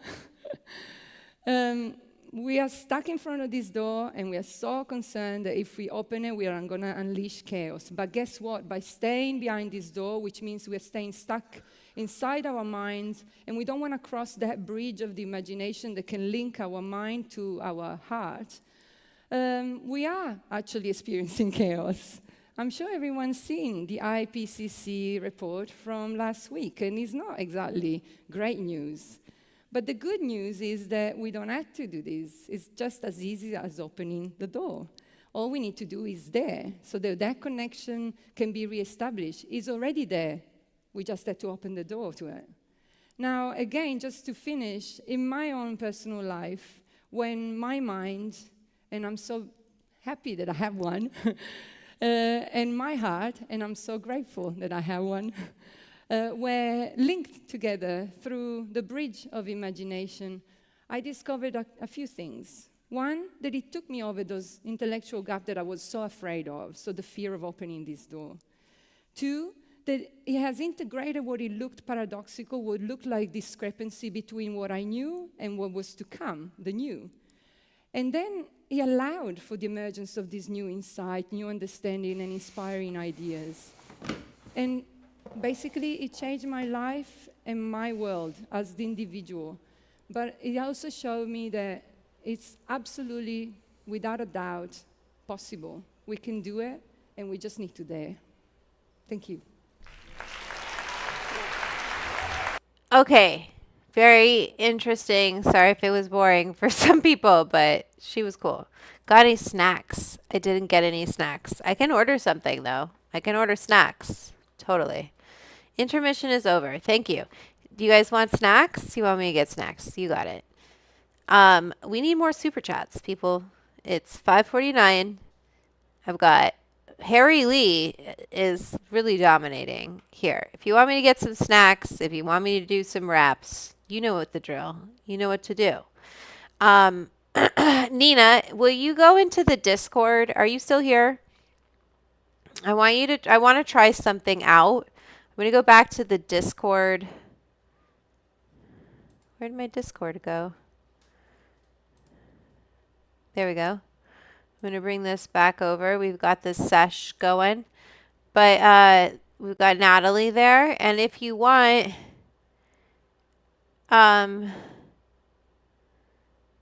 this is basically what I want to do is have you come into the chat. Madam Dram, you can even come into the Discord too. Are you nervous to have your voice? That's okay. I get it. Sometimes people don't want to have their voice on the show. But I want to come here. So I have this live. Oh, Natalie is in. Natalie, do you want to come into the live sesh? I can come in here. I'm going to unmute you, Natalie. So you will be. Oh, wait, you want to be muted. Well, I think I can drag you. That's what. Here, let's go into here. Confirm. I'm going to make sure. Hi, ITP. Do you have something you want to say to the Club Sesh right now? Or Natalie? Does anyone want to say anything? Is it too much pressure? That's okay. Well, I'm looking at here, I can bring up the club. So this is kind of like, oh, Shamrock just joined. This is what the Discord is, kind of what the Patreon is about, right? These streams are all public. And the point of doing that, hi, Madam Dram. Oh, look at who's here. Hi, Madam Dram. I can hear you. We can all hear you.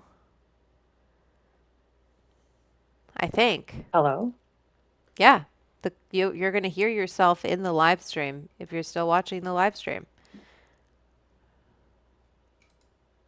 Oh, Sir Stabulous really wants the Spice Girls to happen too. Hello? Yes, I hear you, Madam Dram. Can you hear me? Oh, shit. Did you just Who else is here? Chris is here? Yeah, Chris F. This is live, just so you know. If you can hear me in the... I don't think you can hear me in the Discord. Maybe what I should do... What I'm going to do is go on the Discord in my phone, so you have my audio from my... Okay, I can tell there's a huge delay, but I just have... Here's what I'm doing.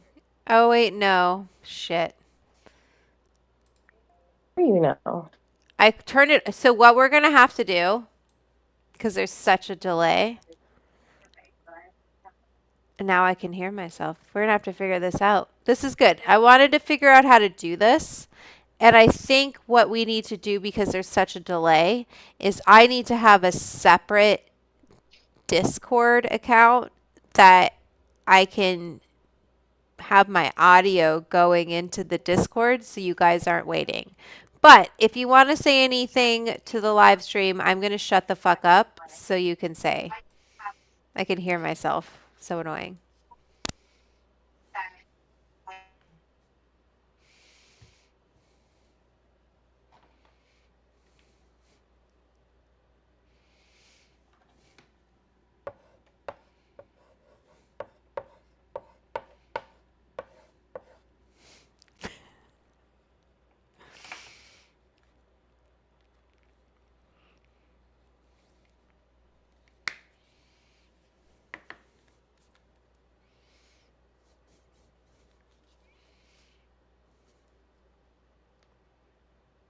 No one's going to say anything? Okay. All right, everyone. We tried this little experiment. We're going back to the browser. Let me put this down. If anyone has like an active question they want to ask during the live and they're part of the Discord, I'll just every once in a while be checking in that, or you can go to the chat here and just say, hey, I'm in the Discord. I want to ask you something. And I will pull you up and you can ask your question. There will be a delay. There's a delay. That's just life. There's a lot of things going on. We got a lot of technology happening here, right? We got a stream and a Discord and all of it. It's really interesting. I love it. Oops. Oh no. Oh, and we can still hear the Discord. I'm going to turn it off for now on the OBS, but I can still hear it. So I think I'm still part of it. Yes, I'm still joined in it. So if you want to ask anything in the Discord, I can still hear you. So you just say, hey, hey, and I'll put you in the live, okay?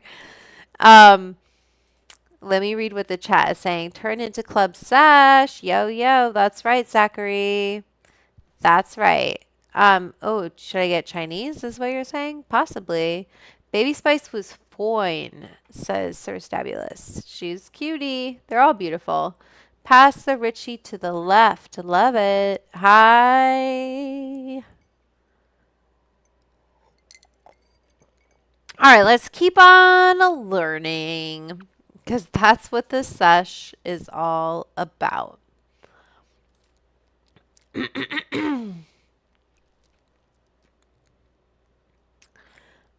So I don't know what you guys thought about that. I thought it was pretty interesting. Drop a plant emoji in the chat if you've ever talked to your plant. Let me know. I want to know. I definitely need to leave a plant emoji. Let me put a plant emoji in the chat to say I talk to my plants. I love technology. Shout out Napoleon Dynamite. Nice. Los Angeles Bastards TV. I just bought a bag of Philadelphia cheesecake batter. It butter your best recommendation or Mota milk. Oh, is butter your best recommendation or Mota milk? Philadelphia cheesecake batter. But you're talking about the concentrate, right? So I would basically you would want a decarb, right? Oh my God, Harry Lee. You were so awesome. You guys, you got to help out Harry. Oops. Help out Harry Lee, okay? Come on. He can't do it all himself. Are you guys having fun? Don't you guys want me to keep doing this? Don't you want me to keep doing this? Then help him out. Don't you want me to rap? Holistic Leah talks to her plants and, help him out. He really wants to hear it happen. Super chats support this league of plant freaks, my friends. And it helps keep the club seshing. Keeps it fresh. Keeps the sesh fresh. Fresh flowers, fresh rosin, fresh food. If you want me to order some food. Yeah. We're counting 6 already because we got technically, I'll look at the super chats. Let's keep going. Let's keep going. You've sunk to your pants. I said, drop a plant emoji is what I said. That's the call to action. drop a plant emoji. Okay? Not to be bossy, but oops. I need something else to wipe that off. I need to get a little, what's it called? I don't have one here, but it's okay. All right. So, excuse me. We're going to do something different. Now before we were learning about her and and now we're going to learn about something else. Obviously, but a different concept within the same theme because I love a theme. Ooh. So this is music, is Old Pal Provisions. Like, interesting. Let's see what kind of content Old Pal is making. There we go, Infinite Indigo. What's for dinner? Amy, I don't know. It's actually a no-bake cheesecake batter that Philadelphia makes. What would you recommend method of infusing? Oh, I thought you were talking about concentrates. I would say honestly, the best thing is butter. If there's butter in the recipe, definitely infuse the butter. Milk doesn't infuse as efficiently as a butter does. So you're gonna have more potency left over in the flour. Flour being like the actual cannabis flower buds, than if you were to put it into butter. Okay, so butter, butter, butter, butter, butter. Someone said butter is the distillate of edibles, and they're stupid. Butter is a great solvent. It really, at a lower temperature compared to other fats, my lab testing showed that it infused faster. Not that that like means it's somehow like more bioavailable or anything like that. That is such a complicated question. Like which fat is more bioavailable? It's everybody's body is different. We'd have to get like blood testing. Oh, Harry Lee, I've already got it going, babe. It's already out. It's a boop time. Boop a doop. It's shoop a boop. I only I only tried one of those flowers though. So I gotta try another flower. This is very interesting though. So it's music and Mary Jane with Plant Wave and Ladybug Farm. So I'm gonna start playing this while I get my boop ready, and don't you worry, I'm gonna say boop. Coconut oil is my go-to. Stacy, you are not alone. There's a long history of people making music for plants and for their growth. And now I feel like we're coming around to this idea that we can receive from the natural world. Offering plant music to people is a way of reawakening this connection.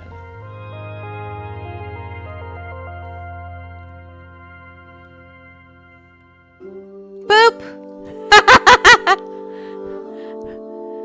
I'm not double booping it. I'm sorry. I'm such a stoner, okay? Moose! Moose KM! Oh my gosh! Look at you, Harry Lee. Look at, we are almost there, you guys. Our goal is on the way. Keep them coming. I love this sesh today. Are you guys, what do you like about the sesh? What is it that you like? Is it because I'm so singy? Is it because I'm booping the boop? I'm booping the house down. Boop the house down, baby. You're smoking Old Pound right now. That is so funny, Natalie. Isn't that hilarious? This is an interesting video that we're watching. I'm going to like it. We're going to click that like button, baby. All right. I forgot to boop, but that's okay. Oh, wait, and I've got to say, Vane, Moose KM, are you Italian? Only Italians call me Vane. So Moose KM, I got to get rid of this talk here. We're going to have, because I have a feeling we're going to get more super chats. Feels like one of those nights. You're on the chalkboard, Moose. You can't see it right now because we're in a different setup. But when I go back to the main sesh, and should I order food? Ochinomu. I'm gonna put you on the board too. That doesn't technically count toward the Spice Girls rap though. That goal, but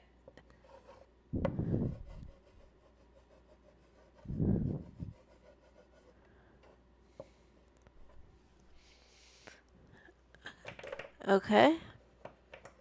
We're having fun. We are having fun. Hey, you. Welcome to the sesh. I'm booping, Amy. I'm booping. I'm booping. I think it's $4.99 is the teal. And that, I don't know why I set it at that. I should have set it lower. I'm sorry. I think I really didn't want to wrap, but I will wrap. I will do it. And I'll might glance at the wrap before I do it just so I can remember just the last part. But I think I remember.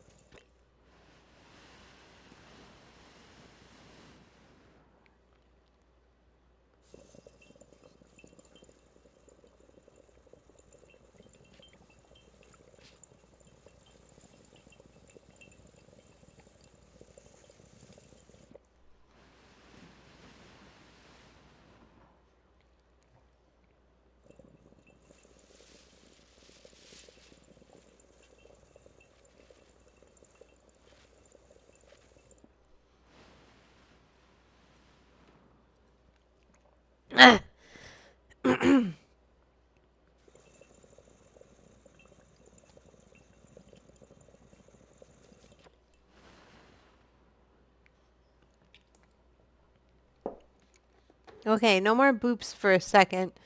Whew! Whew! A lot of booping. Okay, love it. Love it, Oshinomu. That counts. That definitely. Oh my God. Okay, listen. We are happening tonight. Oshinomu says,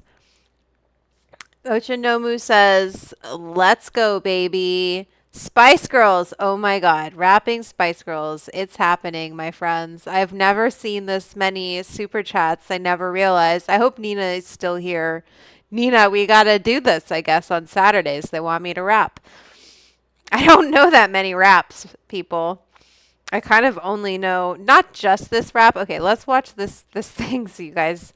I'm gonna roll another joint too. Okay.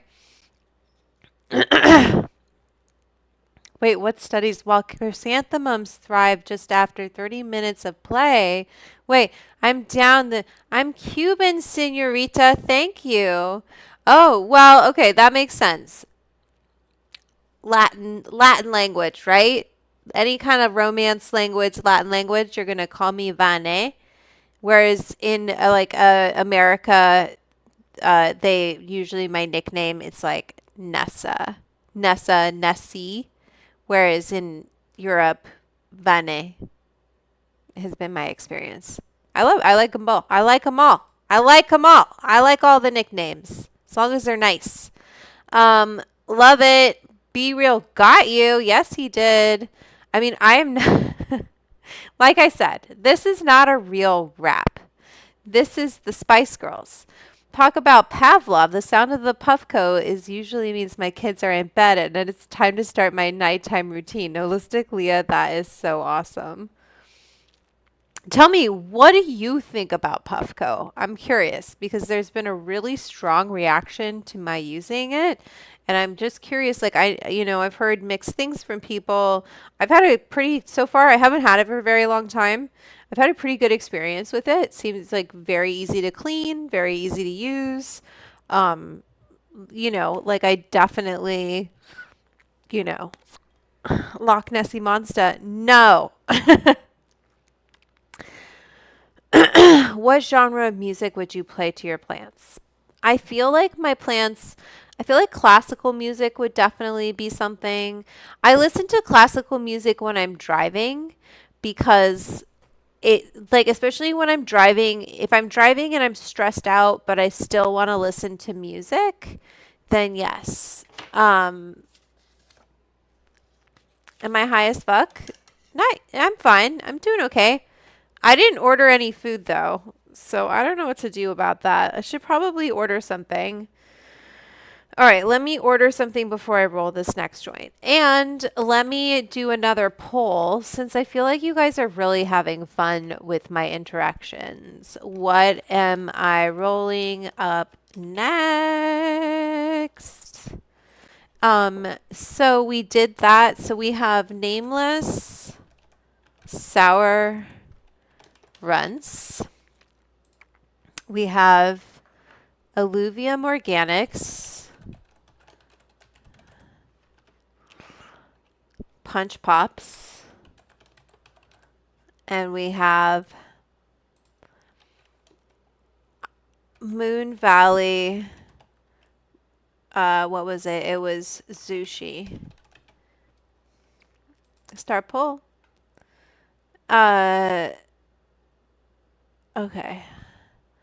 Dogs like classical music. It relaxes them. Yes, I play it for Bonbon when I take her on a drive, like a long drive. I always fall back to joints and carts. I've liked having the option, right? Like I've really enjoyed going between the two because I don't like carts. I don't like vapes that are already done. Okay, cool, Holistic Leah. That's good to know. Never heard of Zushi. What's that like? Let's see. The Zushi is original Z and Kush mints. And it's supposedly it's high in limonene, beta caryophyllene, and myrcene. I do love a lot of beta caryophyllene. My uncle, I had his homegrown on Samoy in Thailand. It's an island in Thailand. He gave me a big bag of it. He was like, "Here you go." I was like, "Great, thanks, man." And I just grinded. It wasn't like literally was not. You guys would have looked at it and been like, "Vanessa," but I didn't give a fuck because my uncle's sweet. I was gonna smoke it, and it was so peppery, and it gave me the best munchies. I love getting the munchies. It just like, you know that feeling when you're just, and I was in Thailand, so what a place to have the munchies. What a wonderful place to just be high as shit and have incredible food everywhere. Sorry, I haven't. Oh my gosh, people are really worried about this goal. You've got less time. You got 2 minutes, you guys. Let's see how many we got. 8. If you 2 more, I'll do it. I'll do it. Give me 2 more and I'll do it right now. It's a story, all right? It's a story from A to Z. And it's if you want me to tell that story because you've got to listen carefully. All right? That's all I'm going to say. Look at Madame Dram. Can I use paste in lieu of jam for the pot tarts? Guava paste. Yeah, I think you could do that. And I think you could definitely, if you wanted to do like a spin on guava cheese and do guava and like a cream cheese or a guava and, the Cuban guava cheese. You can do that. Would be really good. Or you could just do guava. That works too. Let me put your name on the board, Madam Dram. We just need one more. You guys have 1 minute. I mean, I should technically hold out for 15. But we have gotten a lot. And there was already one that wasn't counting. Too bad new chats to extend the timeline. I've got an ounce of Lucy Flowers Gorilla Butter, 20% Vanessa. Nice. Going to get stoned. All right, Cody. Have a good time. Chocolate and blue cheese. Yum. I learned all about dry farming from Alluvium. Oh my God, Madam Dram said, where are the snacks? Shit. Should I get like food or should I just order snacks? Should I just get like... Okay, you guys are saying sushi, but I'm hearing a lot of Alluvium. I'm happy to try whatever. Do you think I should do... Let me put this here. I'm just going to reply.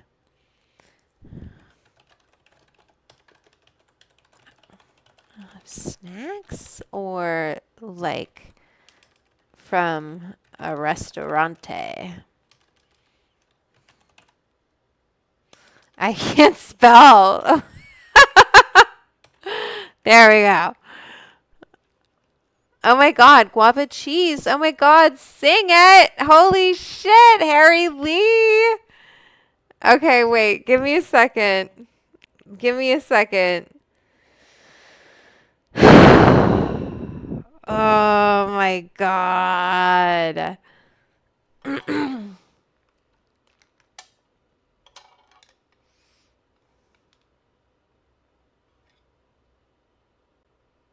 Okay, ready?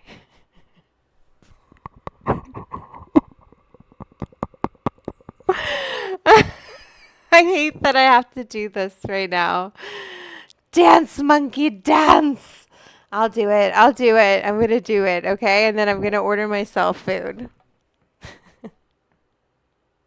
I had to look at it because there's one line that gets, okay, a little hard for me. Okay. Can't believe you guys, I'm going to do this for you. Okay. Don't laugh. Don't laugh. Would I do it sober? Probably not. Definitely not. I did when I was a kid, but now, no. Okay. So here's a story from A to Z. You want to get with me? You got to listen carefully. You got M in your space, who likes it in your face. You got G like MC and who likes it on a easy V, doesn't come for free. She's a real lady. And as for me, hi, you'll see. Slam your body down and wind it all around. Slam your body down and wind it, wind it all around. If you want to be my lover, you got to get with my friends. Make it last forever. That's all I'm doing. That was really bad. So here's a story from A to Z. You want to get with me? You got to listen carefully. We got M in the place, who likes it in your face. We got G like MC, who likes it on a easy V, does it come for free. She's a real lady. And as for me, hi, you'll see. Slam your body down and wind it all around. So what they're saying, if you really want to break it down. So here's a story from A to Z, right? Like basic. Here's a story from A to Z. You want to get with me, you got to listen carefully. You got to listen to me. Listen to what I am saying. Very, very empowering.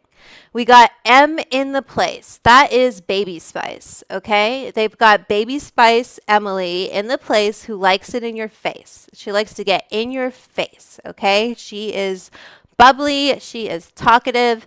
She's M. You got G, Jerry, like MC, who likes it on a, I don't know what the fuck that means, but it's something, it's some insider language with Jerry and MC, who likes it on a, who knows what. Easy V, Easy V, whoa, Easy V. I didn't think posh was easy. Doesn't come for free. But she is easy, but she's not free. So whatever that means, she's a real lady, but she's easy. Okay, you guys, are you happy? I need to smoke some weed because that was a little embarrassing. But I did it for you, okay? Because you really pulled out those super chats tonight, and I had a lot of fun. And as for me, ha, you'll see. And that's pretty cool, right? And as for me, ha, you'll see. You get it? Slam your body down and wind it all around. Slam your body down and zig a zig ah. What is zig a zig ah? Fuck if I know. Something. Slam your body down and we'll find out. You have to have David Beckham money to get with her. That's right. And I mean, just like David Beckham whole bit, you know, his body, his whole body. His voice, though, he's cute. I like, as he's gotten older, he's gotten actually more cute to me, despite the Botox and everything. But, you're welcome, Sir Stabulous. I'm glad you liked it. It was pretty embarrassing, but I'm glad I did it. It really helped me with my stage fright. If the Spice Girls ever come, like, do a thing, I would like to go. Oh, wait. I'm supposed to get food. Did you guys tell me what you wanted me to do? Give yourself credit. You did it a cappella. I could always do it a cappella. Spice Girls? That was one of my favorite songs. And then Spice Up Your Life. And then like Viva Forever, I cried. I was very sad. I was very upset. It was very traumatic for me when the Spice Girls broke up. It was like a very, you guys were supposed to be learning about plants and I'm talking about the Spice Girls. Okay, so let's get this, let's go. What am I rolling up? Zushi.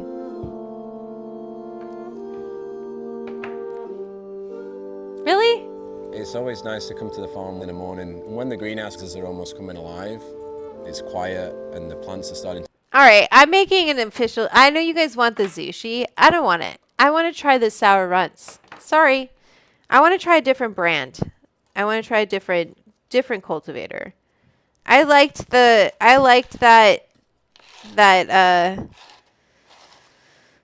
Super Boof. But I just want to try this Nameless. I heard some good things. Lady Posh Spice. Okay, but what's with the Easy V? Easy V?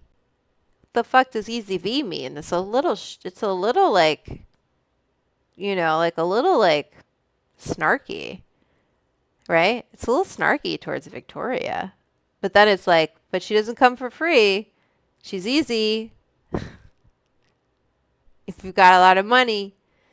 She is, I'm not going to say the joke that I heard about that because it's not very nice. Vanessa is posh. I definitely was Posh Spice always growing up. Enough with the Spice Girls. What am I ordering? I'm rolling up the Sour Runts. I love that you guys changed it for me. We're ending the poll. What am I ordering? Do I get grocery? Like I was just going to order some snacks or you're so damn awesome. Drives me up the wall. Really? Was it because of my rapping? It was very bad. Mary Jane looks pretty only if there was smell vision. That's right, Kathleen. Where's that? There are so many things from Wonka, Charlie and the Chocolate Factory. Ooh, see, this is why I wanted to do this. Let me show you guys this. I want to show you that. That's why I was like, hold up a minute, my friends. I'm going to pull this apart because it's two butts, right? But let's just look at this big old fucking fatty motherfucking daddy right here. It's technically a lady. Look at that big ass. Sorry. I want to give you guys more light. Let me shine. Ooh, my phone's dying. I need to charge it. Da da da da. Do do do do do do.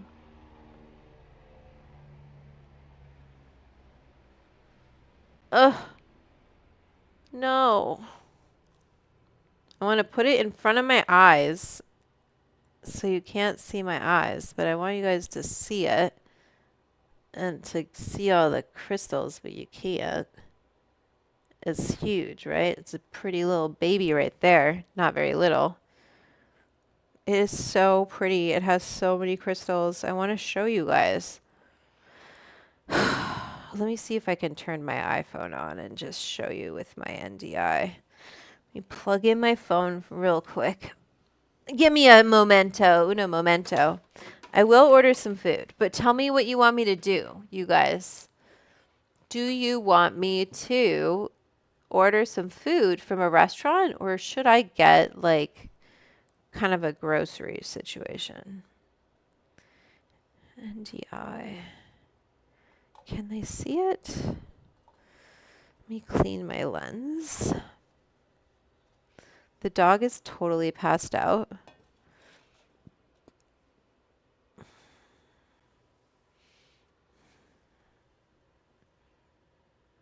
Can you see that? No. It's almost like too much light.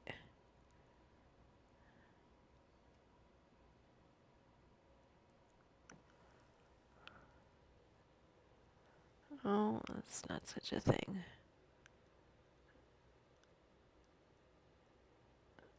It's still not enough light even there. Where could I put this?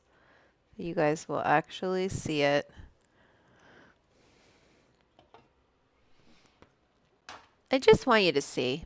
I think you deserve. Oh, where's she going? Where's she going?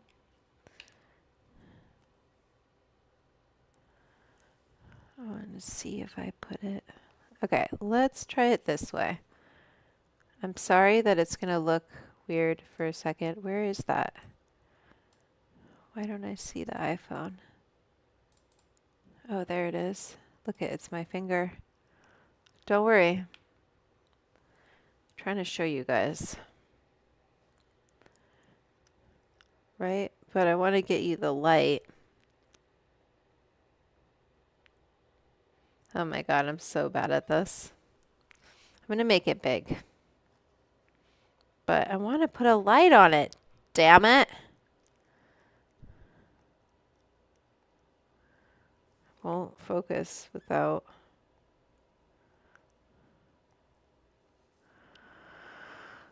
Sorry if I'm making you sick. Ugh. We're going to do this.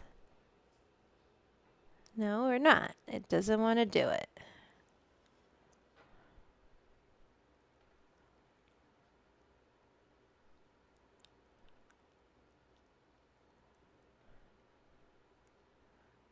It's not very good. Okay. Whatever. Here, I'll put it in front of my club shirt. You already saw it pretty much, but if you could see it up close, like a really macro shot of it. I'm sure Winslow took photos of it, but it just looks so like crystally and beautiful. And I just wanted to show you guys, and I wasn't able to do it in the way that I wanted to. But I'm not going to roll up that big nug, actually. You know what I'm going to do? I'm going to smoke the little one because I don't need to. I know. I need like a good spotlight or something. We'll figure it out. Look at how far we've come. The dog is under the thing.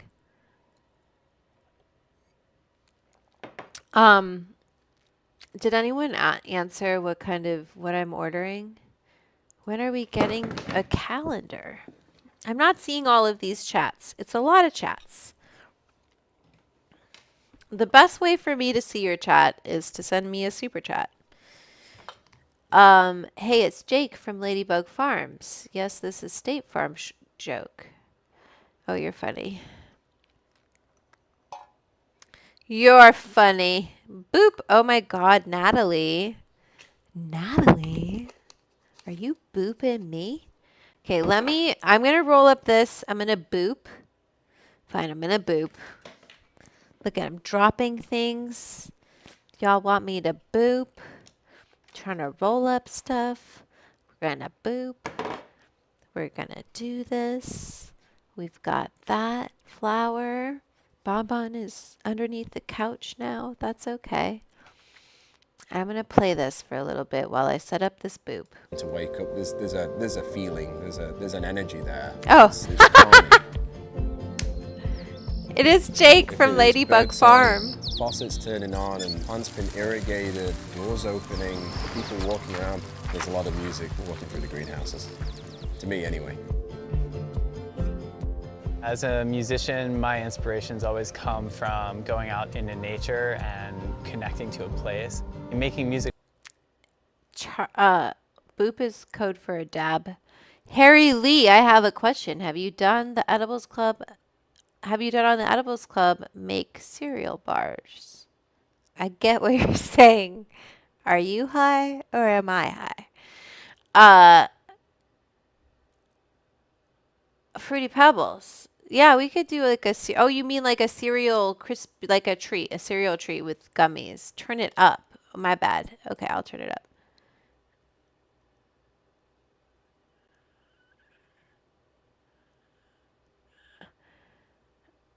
Yeah. Yeah. Let's keep going. With Plant Wave is an evolution from that.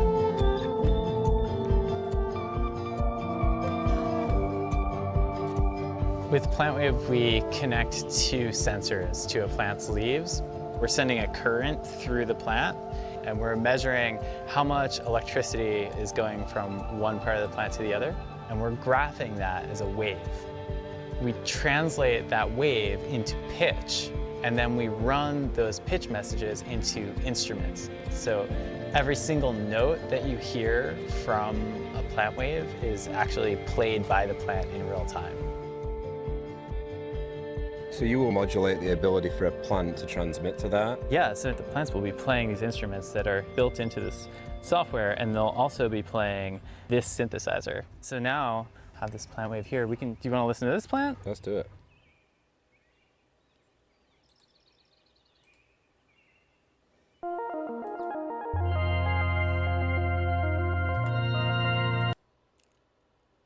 We've got another 30 minutes.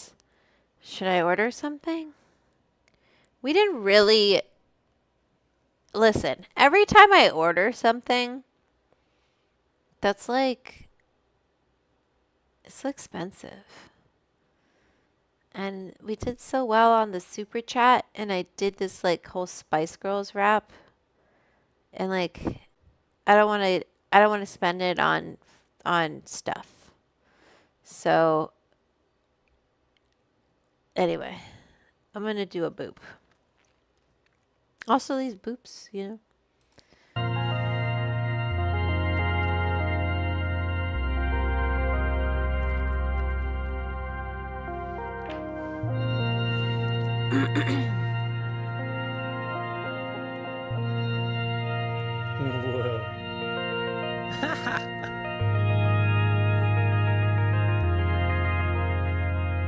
So I'm able to change like the textural qualities of the lead instrument by just playing with some.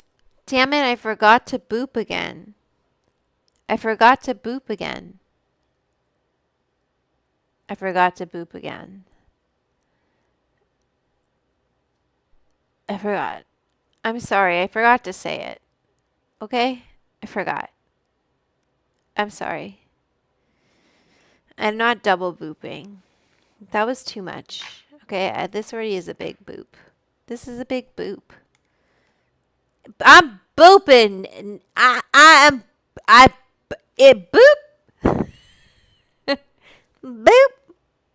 The boop. I'm gonna be booped, okay?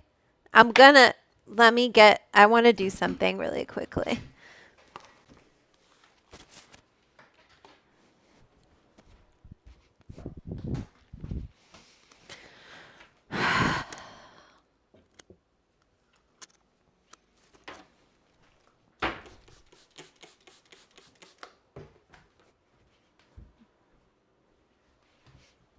Okay.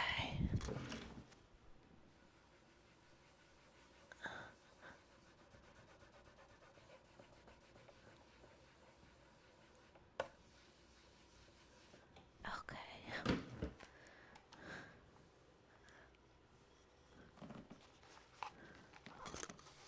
Nina, I'm gonna boop. I'm booping my best, honey. Not getting nice and stoned booping with you. Everyone's booping. Booping the night away.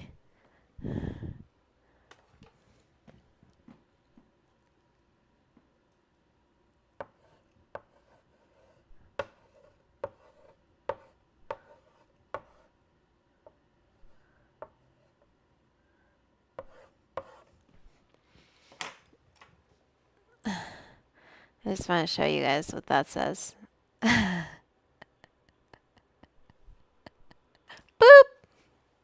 Boop. We're booping. Wait, let me pull up my browser thing. We're booping. And then I'm rolling up the that really nice. No one told me my fly was down? How rude.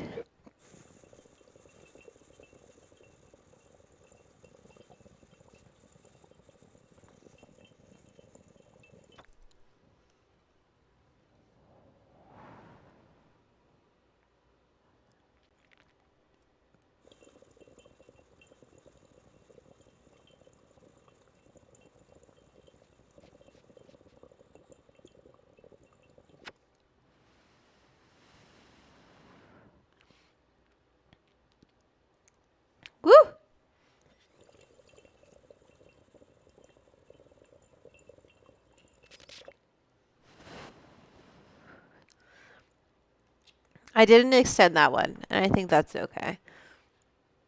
That was great. That was great. Nina, you're taking little bong rips of that Santa Cruz homegrown. I need to get a new bong. It's on my list.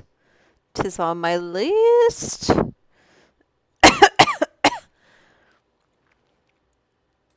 Boopers unite. A boop boop.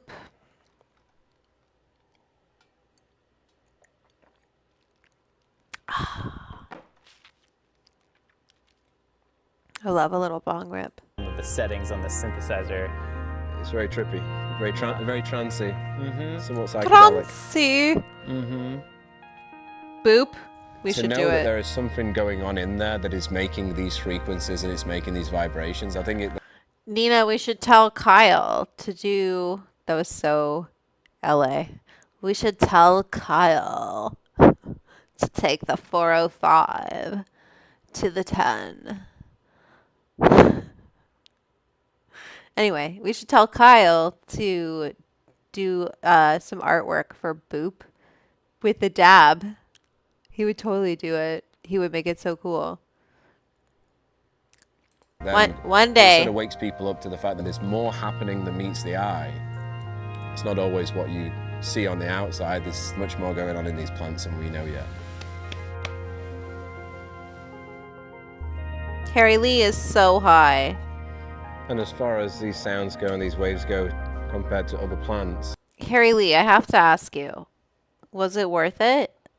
The rap? Like, do you feel like it was money well spent? I want to make sure you guys feel like you're getting your money's worth being here in this Club Sesh. Just making sure. What are you ordering? I missed it. Petra, I decided I don't want to spend like, I can't get anything. I'm at least spending $40 to get something brought here, right? And that's like half of what I made tonight. And that's a lot. So I know you guys, do you guys like it? Do you like that segment where I eat things? I like eating things, so I'm not mad at it. But what I could do, Michelle, where the fuck have you been? Where have you been? One, I've been booping the night away. Just booping away. Don't even boot me. Do not boot me. Give me a couple of minutes, okay? Let me put the lid on this. My plants are juggalos by force. That's fucking awesome. This is a really fun slash. I want you guys all to know I'm having a great time. Mango peach. What do you want me to do here? Michelle, I wrapped the wannabe. So here's a story from A to Z. If you want to get with me, you got to listen carefully. We got M in the place who likes it in your face. We got G like MC who likes it on a, we don't know what.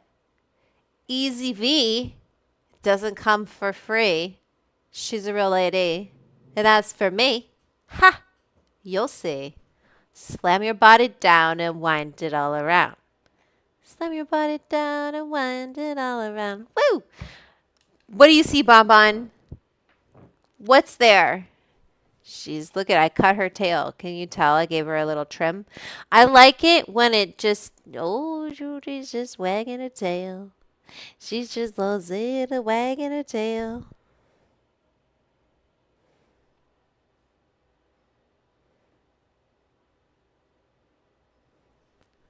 Okay, 1 second. I gotta check something. I think I'm getting a delivery.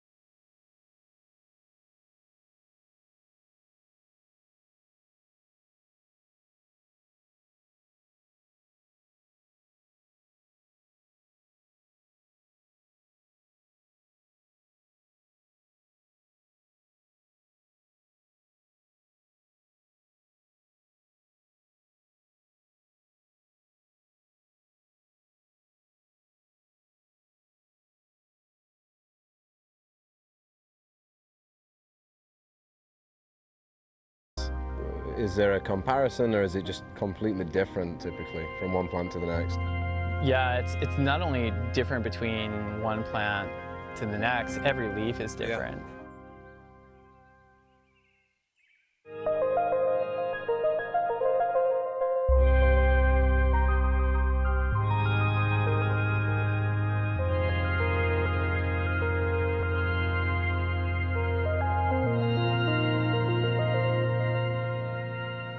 I recorded about an hour today.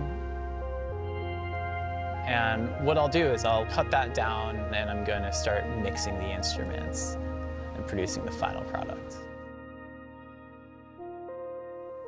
It's a very different wave than I'm used to seeing. It's more of a clearly defined line. It's like this.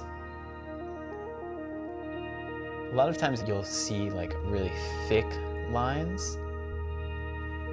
These are some other plants that I've recorded. You can see like this one I believe was a philodendron. You can see a little bit of a wave, but it's nowhere near as clear as this. It's really cool to see. It's really nice to see something different. It's rare that I see something this different. This is actually the first time I've seen something quite like this.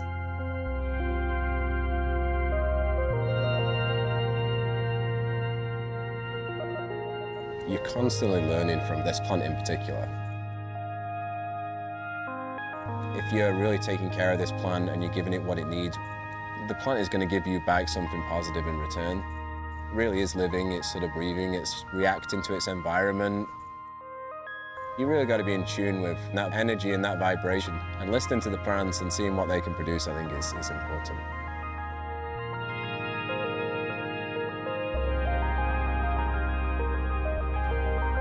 Okay, cool. It's always nice to come to the farm. Okay, 1 second.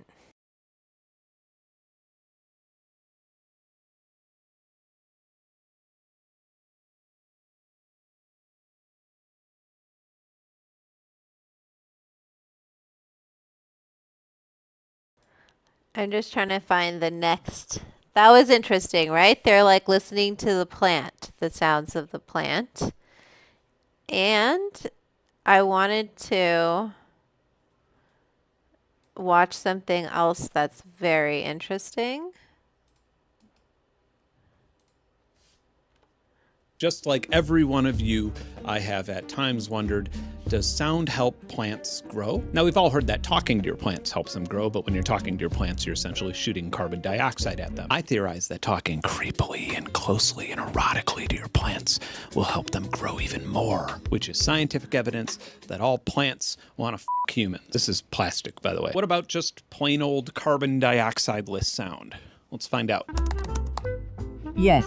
No. Evidence. Pseudoscience. Well, we got ourselves an excuse to conduct a good old scientific experiment. And I have seriously, painstakingly conducted an experiment over the last 2 months that quite convincingly suggests that specific sounds can increase plant growth and biomass. Cool. And it technically would not be rolling a clickbait joint. if the title and thumbnail of this video was, I have discovered sonic fertilizer.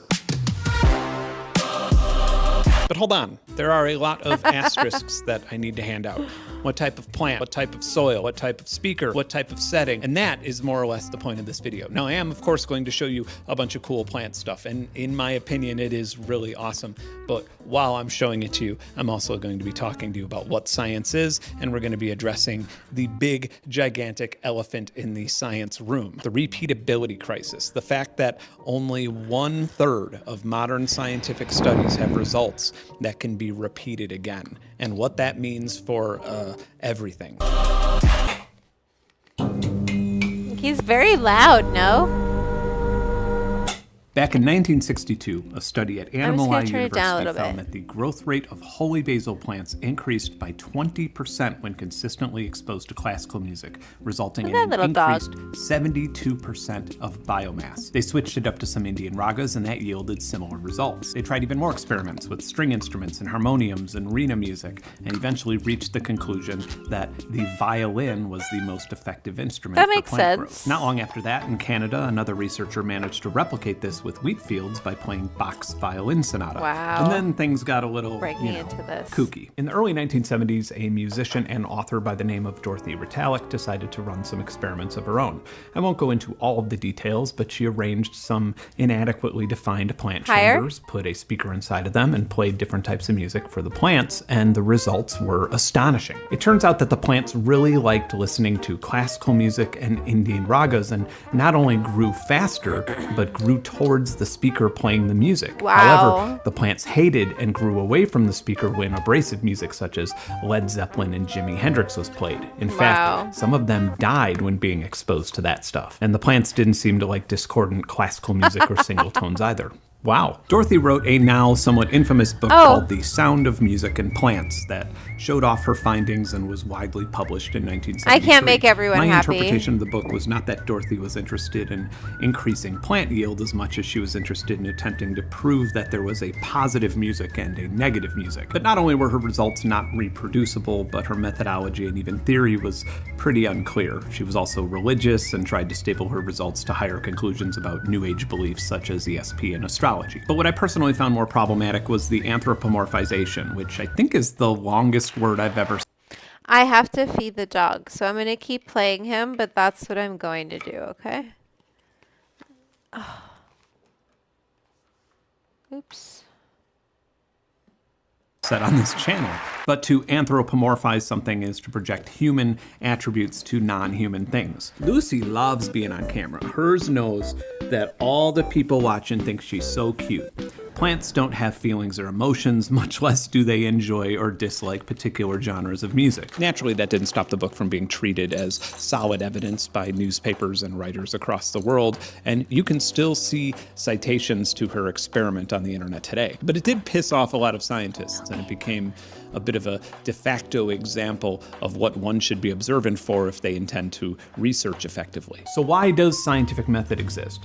A common answer is to find out how the world around us works, or create a workflow to find truth. But a much, much more accurate answer is that scientific method was created to reduce human bias. If you put your life savings into developing a speaker device that you believe will one day help plants grow, you'll naturally be more receptive to information supporting the idea that sound helps plants grow. Or maybe you had a hippie ex-girlfriend that used to wake up at 6 a.m. on Sunday morning and play stupid sounding music really loud for her plants. If that's the case, then chances are that you'll probably be more receptive to information showing that sound has no effect on plants. And what we need to do is wedge right between those two biases in a way that is only fueled by our raw curiosity. And with that mindset, there are no disappointing outcomes. The results of proper scientific method can only reward you, and any criticism of your theories or experiments can only enlighten you. All right, so before we do anything with sound, we need to create a control group. We're growing wheatgrass and chia in a completely isolated hydroponic chamber with 22 hours of bright light at 6,000 Kelvin, keeping us at... Can I just say that this is totally up the Edibles Club alley? Like, this is so, it's so us.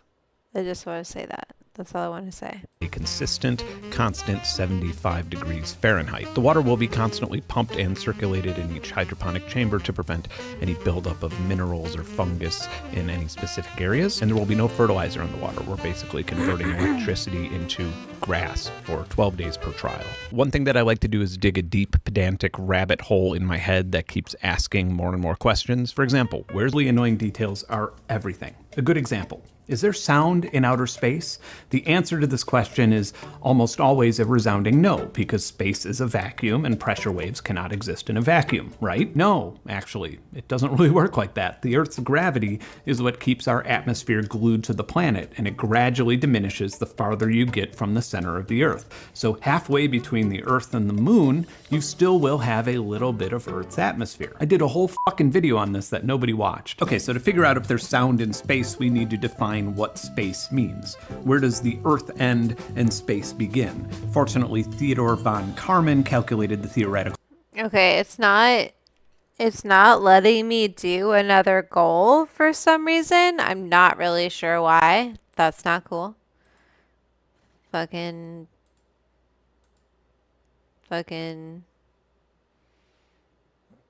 not sure why. But oh, maybe if I do it again.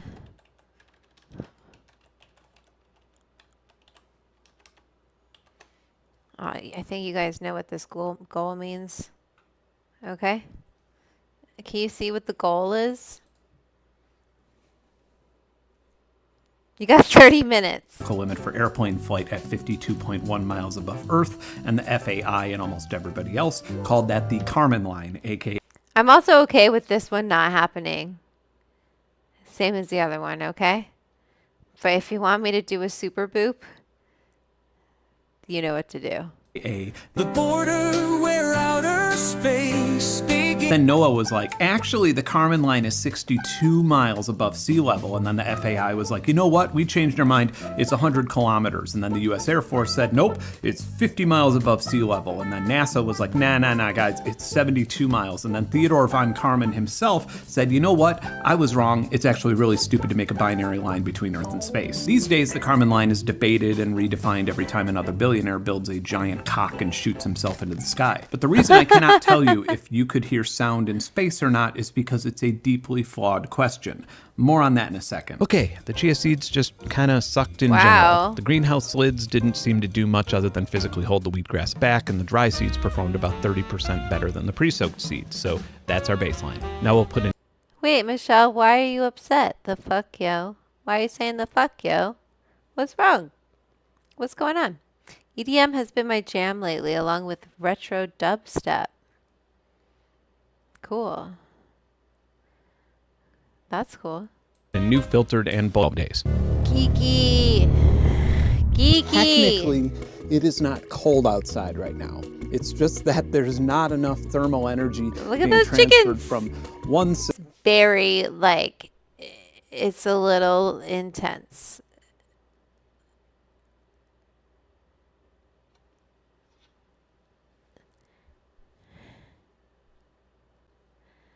You've been slowly getting back into jungle for some reason. Okay. Anticoagulant. What? Heparin.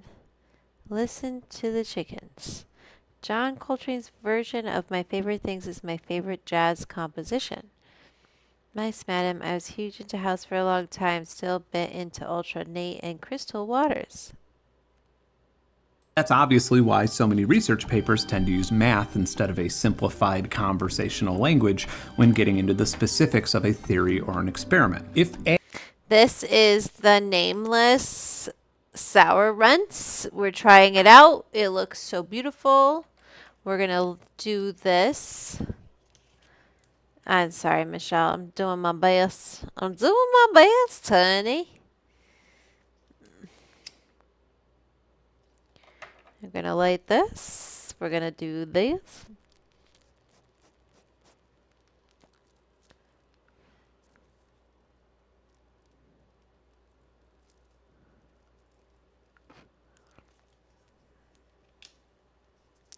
A is greater than B, then A plus 3 will be greater than B plus 3. And for your theory to be true, then every single formula that you throw at the original will verify the theory. Okay, so what I'm learning about these goals is that you guys really just want me to sing and like kind of perform.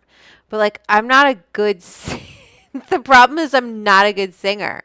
So that's not what I want to do. Okay. Natalie, you're obsessed with Sabrina Carpenter. Are you doing the line dance? What is it? How's that part? Go. It's all over TikTok. See, now this is very nice.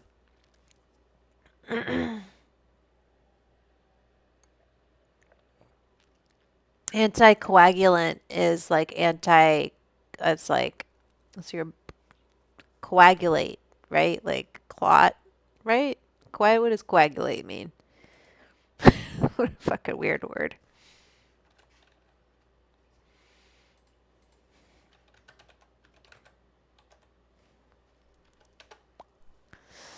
Blood thinner. Prevents blood clots. You can sing Christmas carols. Why do you want her to sing? Let's not worry. Man-child. I love man-child. I would do that. I'm not dancing now because I'm sitting down. But I would do the man-child line dance. I would learn that. And maybe I could do that in a kitchen sesh if we reach a certain goal. It's going to be a high goal. Because that's not an easy line dance. I mean, it's pretty easy. But I probably will fuck it up. Because I'm doing it stoned. And that's what makes it true. But in 1931, a hipster by the name of Kurt Gödel published his now infamous incompleteness theorems, which are not easy to read or digest. I own a few books that are published for the sole purpose of helping one digest Gödel's papers, and you need to read books on formal logic theory to help you digest those. But in a very tiny, compressed nutshell, what Gödel's incompleteness theorem tells us is that the only true thing about mathematics is that there is no such thing as true. Every theory that is built on even the most basic mathematical formula or arithmetic is incomplete. And as far as we know, it always will be. Does this mean that mathematics is broken or unreliable? No. It just means that every single thing that we observe or theorize exists on a spectrum between probable and improbable. Okay, so the row of grass that was in the indirect field of sound grew a little bit better with the 4,000 hertz tone than without. The direct row of wheatgrass, as in the ones directly in a loud-ass sound field, grew over 2 inches more and had a 28% increase in biomass. This was honestly surprising to me. I did not expect anything that significant out of this. Okay, but what does this mean? Why is it happening and how is it happening? I can think of 3 theories. Number 1, something about this particular frequency signals the wheatgrass that conditions are favorable for survival with increased biomass. I am not a biologist, so I'm not going to be the one to figure this one out. Number 2, it could be possible that the acoustic pressure increases the efficiency of photosynthesis by stimulating cellular activity in the plant itself. Number 3, that frequency of pressure waves could be assisting the plant in carrying its own. No one wants me to take a super boop, I see. That's interesting. Very interesting. Very interesting. Weight, which might trigger it to grow a little bit more. That sounds silly, but you're talking to somebody who shares a patent in acoustic levitation. So I admit that's improbable, but I would really like to rule that out. Okay, this is going to take a bit longer than expected. Let's move the chamber to a safer place with some backup power and then try to tackle number 3 first. We need to find a probable average resonant frequency of the blades of wheatgrass and the ideal phase between the 2 monitors. Then new water, new sponges, new seeds, do the whole thing over for another 12 days. I've made a much more serious video that talks about this quite a bit, but there's a major war on truth and objectivity happening right now, and one of the weapons that's used in this war is intentionally misrepresenting the replication or reproducibility crisis as a way to discredit the effectiveness of research and scientific method. That way, truth becomes more malleable, and pesky things like being completely f***ing wrong don't get in the way of your personal objectives. You've probably seen the headlines. The majority of modern research studies and experiments happening in fields like chemistry, biology, medicine, and earth sciences have not or cannot be reproduced. And of course, you've heard about fields like environmental safety and climate change and the sociological effects of poverty being really shaky, unreliable fields of science. And when you hear this stuff without understanding the purpose of scientific method, it sounds like science, or our compass for finding truth, is fractured and inaccurate. But that's horseshit. Now, if you can't tell, I am pretty psychotically serious about my coffee. Now let's say that I conducted a study where I put this particular bean and roast and brew on 1,000 people's wounds or abrasions or burns. This is smoking really nicely. Now, I don't know if that is about like, you know, like, is it about how it's cured? I guess it's a lot of different things, right? A lot of different factors that go into how something smokes. And it halved the recovery time, or I guess made the healing time twice as fast. And let's say that it reduced infection over the baseline by 80%. And then somebody in Japan attempts to replicate my study and gets either slightly or drastically different results. That doesn't make my study any less true or useful. Scientific theories are not opinions. They are designed to be falsifiable. That lack of reproducibility actually adds a new layer onto my research and could help figure out what exactly is going on. And that precision could be useful in improving the healing or disinfection rates, or I guess just reducing the amount of people that would have to have my coffee rubbed in their wounds. The replication crisis is more about researchers not being funded to reproduce their own or others' studies. And some of that is probably because of capitalism. A fracking company is not going to be interested in spending money on a do-over for a published study of the safety of a new chemical if the first study yielded favorable results for them. And someone like myself, or universities, or even governments don't have enough money or resources to challenge them all, thus creating an overall bias over time. Do you want to know what the battle cry of a really poor or weak scientific argument is? Attacking the reputation of a researcher or a scientist, or attempting to remove them of that classifier. Bill Nye is a good example of somebody who's a punching bag for people who have these types of arguments. And I don't care if Bill Nye is a Baptist preacher or a resounding esteemed intellect, or if he's smoking crack in a freight train boxcar. Ideally, there shouldn't be a such thing as a person being scientifically credible or not, because you shouldn't have to feel compelled to take a leap of faith. Either the data is useful to you or it isn't. And for example, if you think that the research in this video is flawed, then by all means, write down a formalized proposal why, or conduct your own experiment. I very, very much want to find out why how sound affects plants more than I want to be right. Okay, 12 days later, we have some That's right. I so much go run more experiments. Go do it. Go prove it wrong so we have more information. Don't just say you're wrong, you're wrong, you're wrong. Prove it. Get more data. Do more research. Wheatgrass, and frankly, I'm amazed that these monitors could blast these loud non-stop tones endlessly for over a month without a hiccup. I was actually a little bit worried that I was Drama's number one. Anyway, oh my God, Eureka! It didn't improve growth over the 4,000 hertz test, but it did improve over not having any sound at all. So that makes my pressure waves helping the biomass gravity theory fall a bit flat. So now we should give my second theory some love. Get some methylene blue, which binds to nucleic acids and allows us to view cellular structures a whole lot easier. Then you have to put the right amount of immersion on. It's not going to be any sort of conclusive study by the end of this video. This is probably going to go on for another year. I sometimes do lectures, workshops, or Q&As at colleges or universities, typically for music and production, but sometimes for economics and science. And every time that there's an open forum with the students, Natalie, he's on the 405 at 7 p.m. He's probably not driving very. Was an arrest for marijuana and illegal weapon possession. And due to the Higher Education Act at the time, that disqualified me from any and all federal student loans. Since I came from a low-income family, that meant no college for me. So my answer to that question is, I dropped out of high school. But this isn't a sob story or something. I'm actually very grateful that things turned out the way that they did. What are we talking about? Okay, this guy's boring me. You're boring me, sir. We're trying to talk about plants. We're trying to talk about plants. Okay, let's see how long this one is. If it's too long, we're not going to watch it. The experiment No, was very good. simple because of what I did. Her I again. started looking at the most basic. It's Monica, right? Monica Gagliano.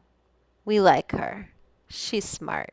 Level of learning, and even that, even within the animal literature, we talk about this kind of learning, which is, the technical term is habituation, and you're doing it right now because you're not paying attention.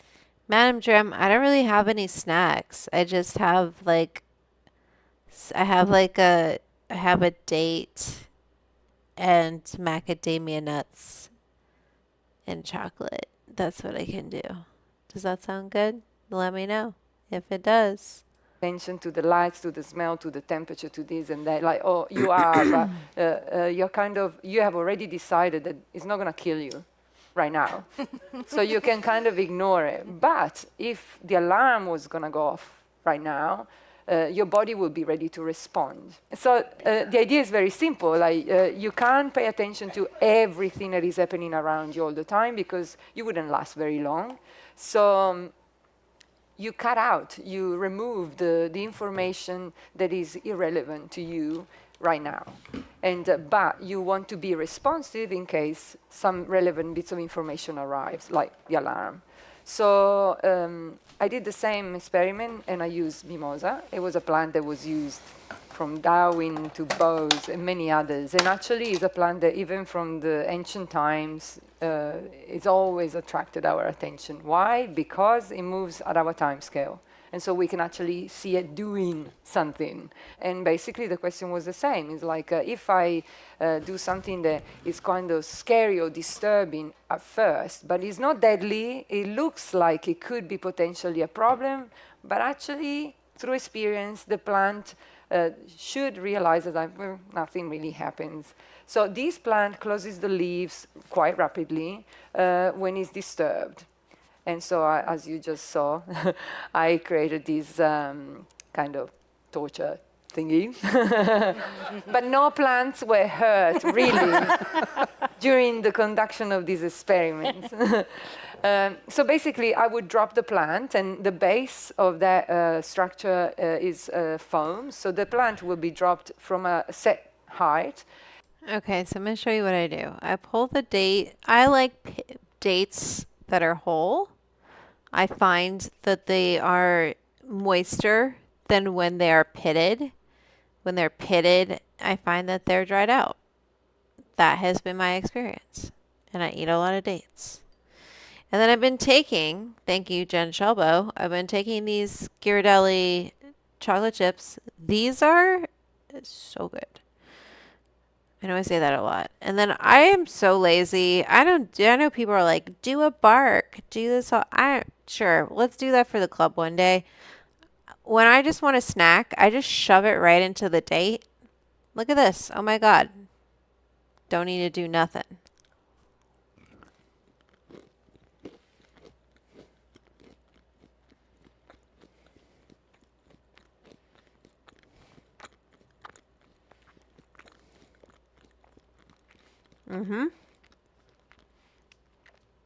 Let's keep watching this lady. And of course, the first time that the plant is dropped, the plant closes the leaves because it's like, what was that? Then you do it again, and then you do it again.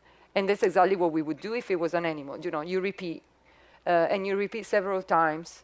And in my what we call that repeat is a train.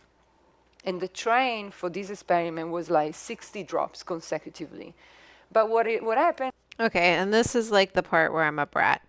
You're probably like, what is that white thing you're putting on there? It's macadamia nuts. They're from my uncle's farm.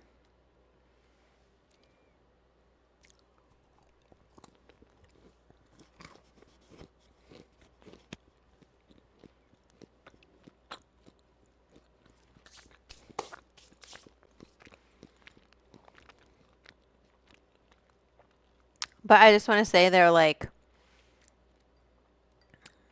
you know, this is what I eat a lot. This is often a snack for me. I told Faraday this. She was like, what is your munchie?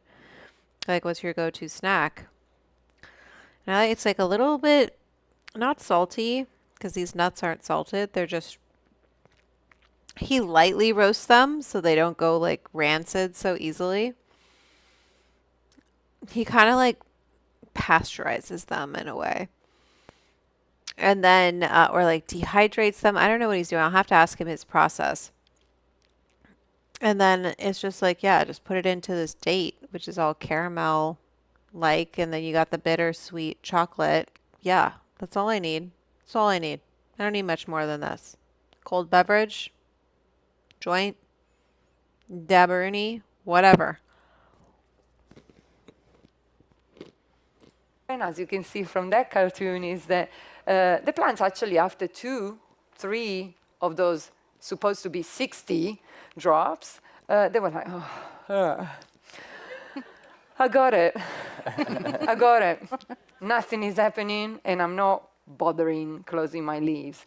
And it makes total sense because, of course, open leaves, full photosynthetic capacity, right? When you close your leaves, you might protect yourself from predators, for example, so that you look smaller, or this plant has got spines that stick out when the leaves are closed.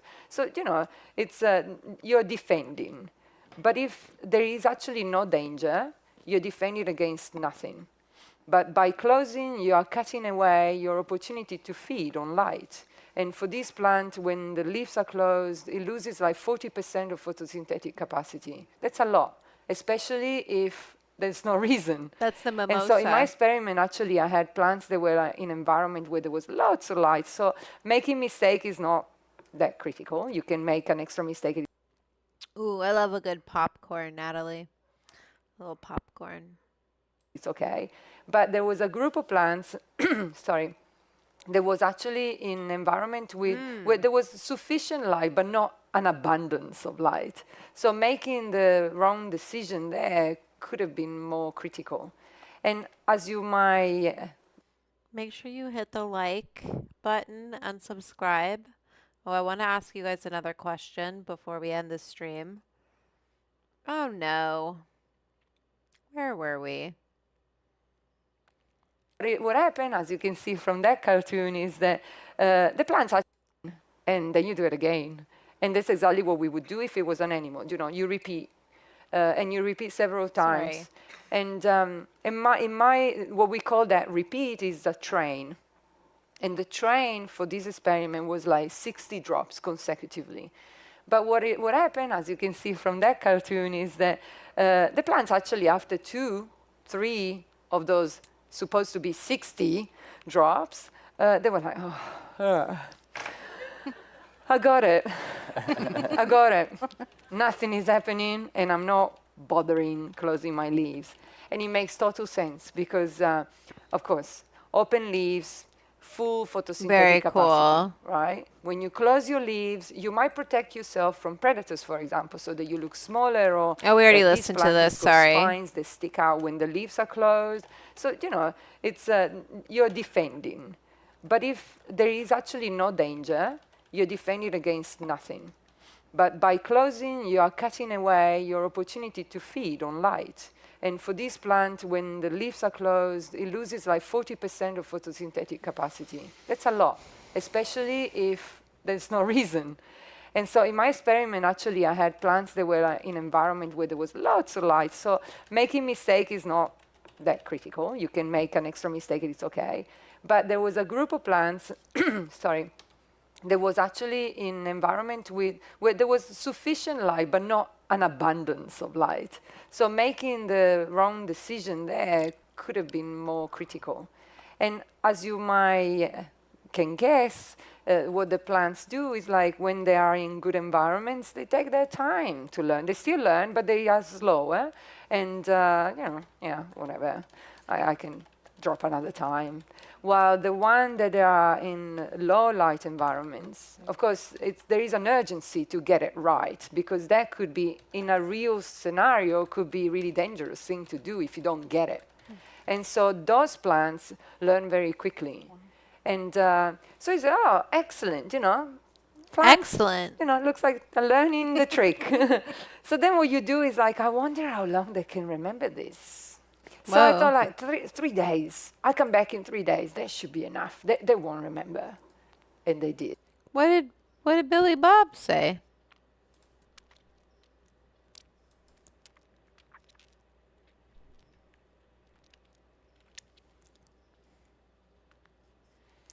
The fuck is that? Yeah, I agree with that, Madam Dram.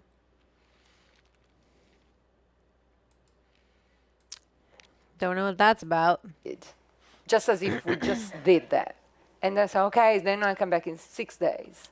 And again, it was like, yeah, we know this trick. And I thought, fine then. So Thanks, I Harry. left them for a month. And not only that, but I divided my original groups, low light, high light, in half. Some of the plants stayed in those groups where they, you know, so the environment where they learned the trick remained the same as when then I tested them a month later. But the other half of each group got swapped. So some plants learned in a low light environment, but then they found themselves tested in a high light environment, and vice versa.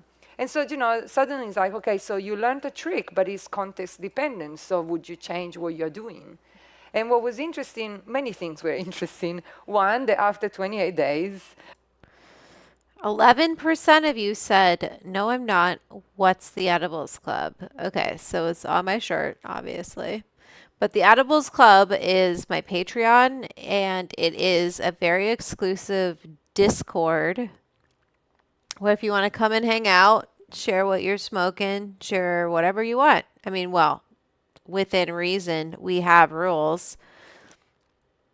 But the link is up top here. It's pinned. Patreon.com/edibles club. And you can join as a free member, but to get access to the Discord, which is really where the cool shit happens, that is $5 a month if you want to join. And that helps to keep these, sorry, excuse me, the ginger ale. That helps to keep these streams going. It helps in so many ways, all the ways. So thank you to my Patreon members. You're going to see them in a minute. You're going to see all of them. You guys are the best. So you know it. The plants were like, yeah, it's the drop. Would you stop it? I mean, it's a bit annoying, actually, so if you don't mind. We got it. And so that was the first embarrassment. It's like, okay, great. And but the other really interesting thing was that, of course, the plants that stayed in the environment where they were trained, they just performed as expected. The plants that went from a low light environment, from a high light environment to a low light environment, so they learned in a comfy place, but then they found themselves in a not so comfy place. Well, those guys suddenly behaved as like, oof, the environment is going bad. And so the response was very quick.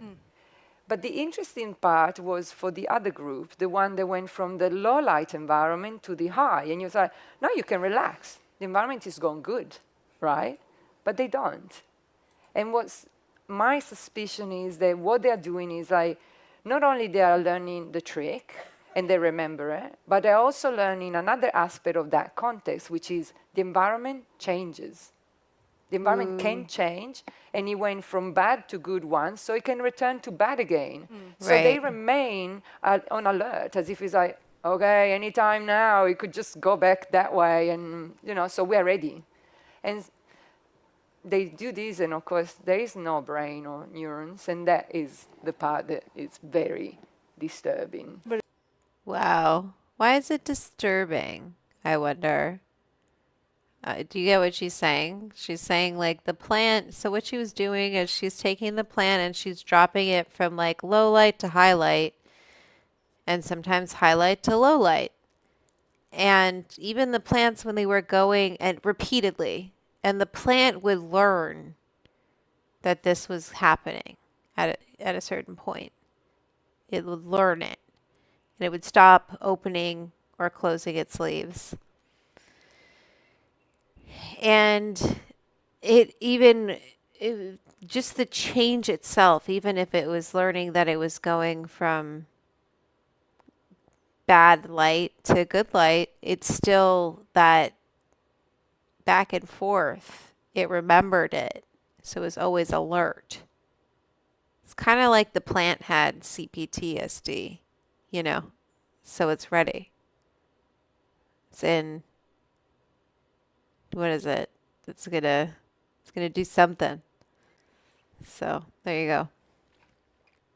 Key Lime Pie. All right, you guys, this stream has gone for a very long time. I've had a lot of fun. Look at all of these names on the board. Thank you so much. I hope you enjoyed your Britney Spears. Bonbon's long gone.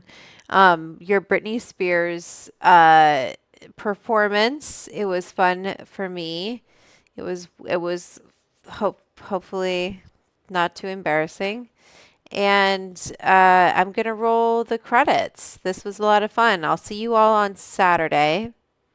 Hopefully. Come hang out. I don't know what we're cooking, but the club will decide. That's part of what the Edibles Club gets you. So to everyone who's a tiered member, thank you so much. No, I'm not. I can't join right now. I totally understand. Life is hard. So, I also do take upgrade your gray matter, because one day it may matter. That's true. I do take I have scholarships, so if you want to write me, you know, a reason why you should be a part of the Edibles Club, you know, I do give away scholarships to the club. You can email me at info@vanessalaverato.com. I just want to remind you, my cookbook, How to Eat Weed and Have a Good Time, is out. It has 80 excellent recipes. And if you haven't gotten it yet, please get it. That's what I would say. Please do. Please get my cookbook. I'm going to drop an Amazon link because I know that's easy for a lot of people. And it's I'm going to give you multiple links, right? So get my cookbook on Amazon. But I'm also going to give you a link to just kind of get it wherever the hell you want. I would say don't get it from Simon & Schuster. And if you're on Amazon, do not get it the spiral bound one because it's not good. Okay? Don't do that. This was a lot of fun. I had a lot of fun. I'm going to roll the credits. I'm going to drop some links. Bon had a good time. Thank you so much. Hopefully all of you will one day join the Edible.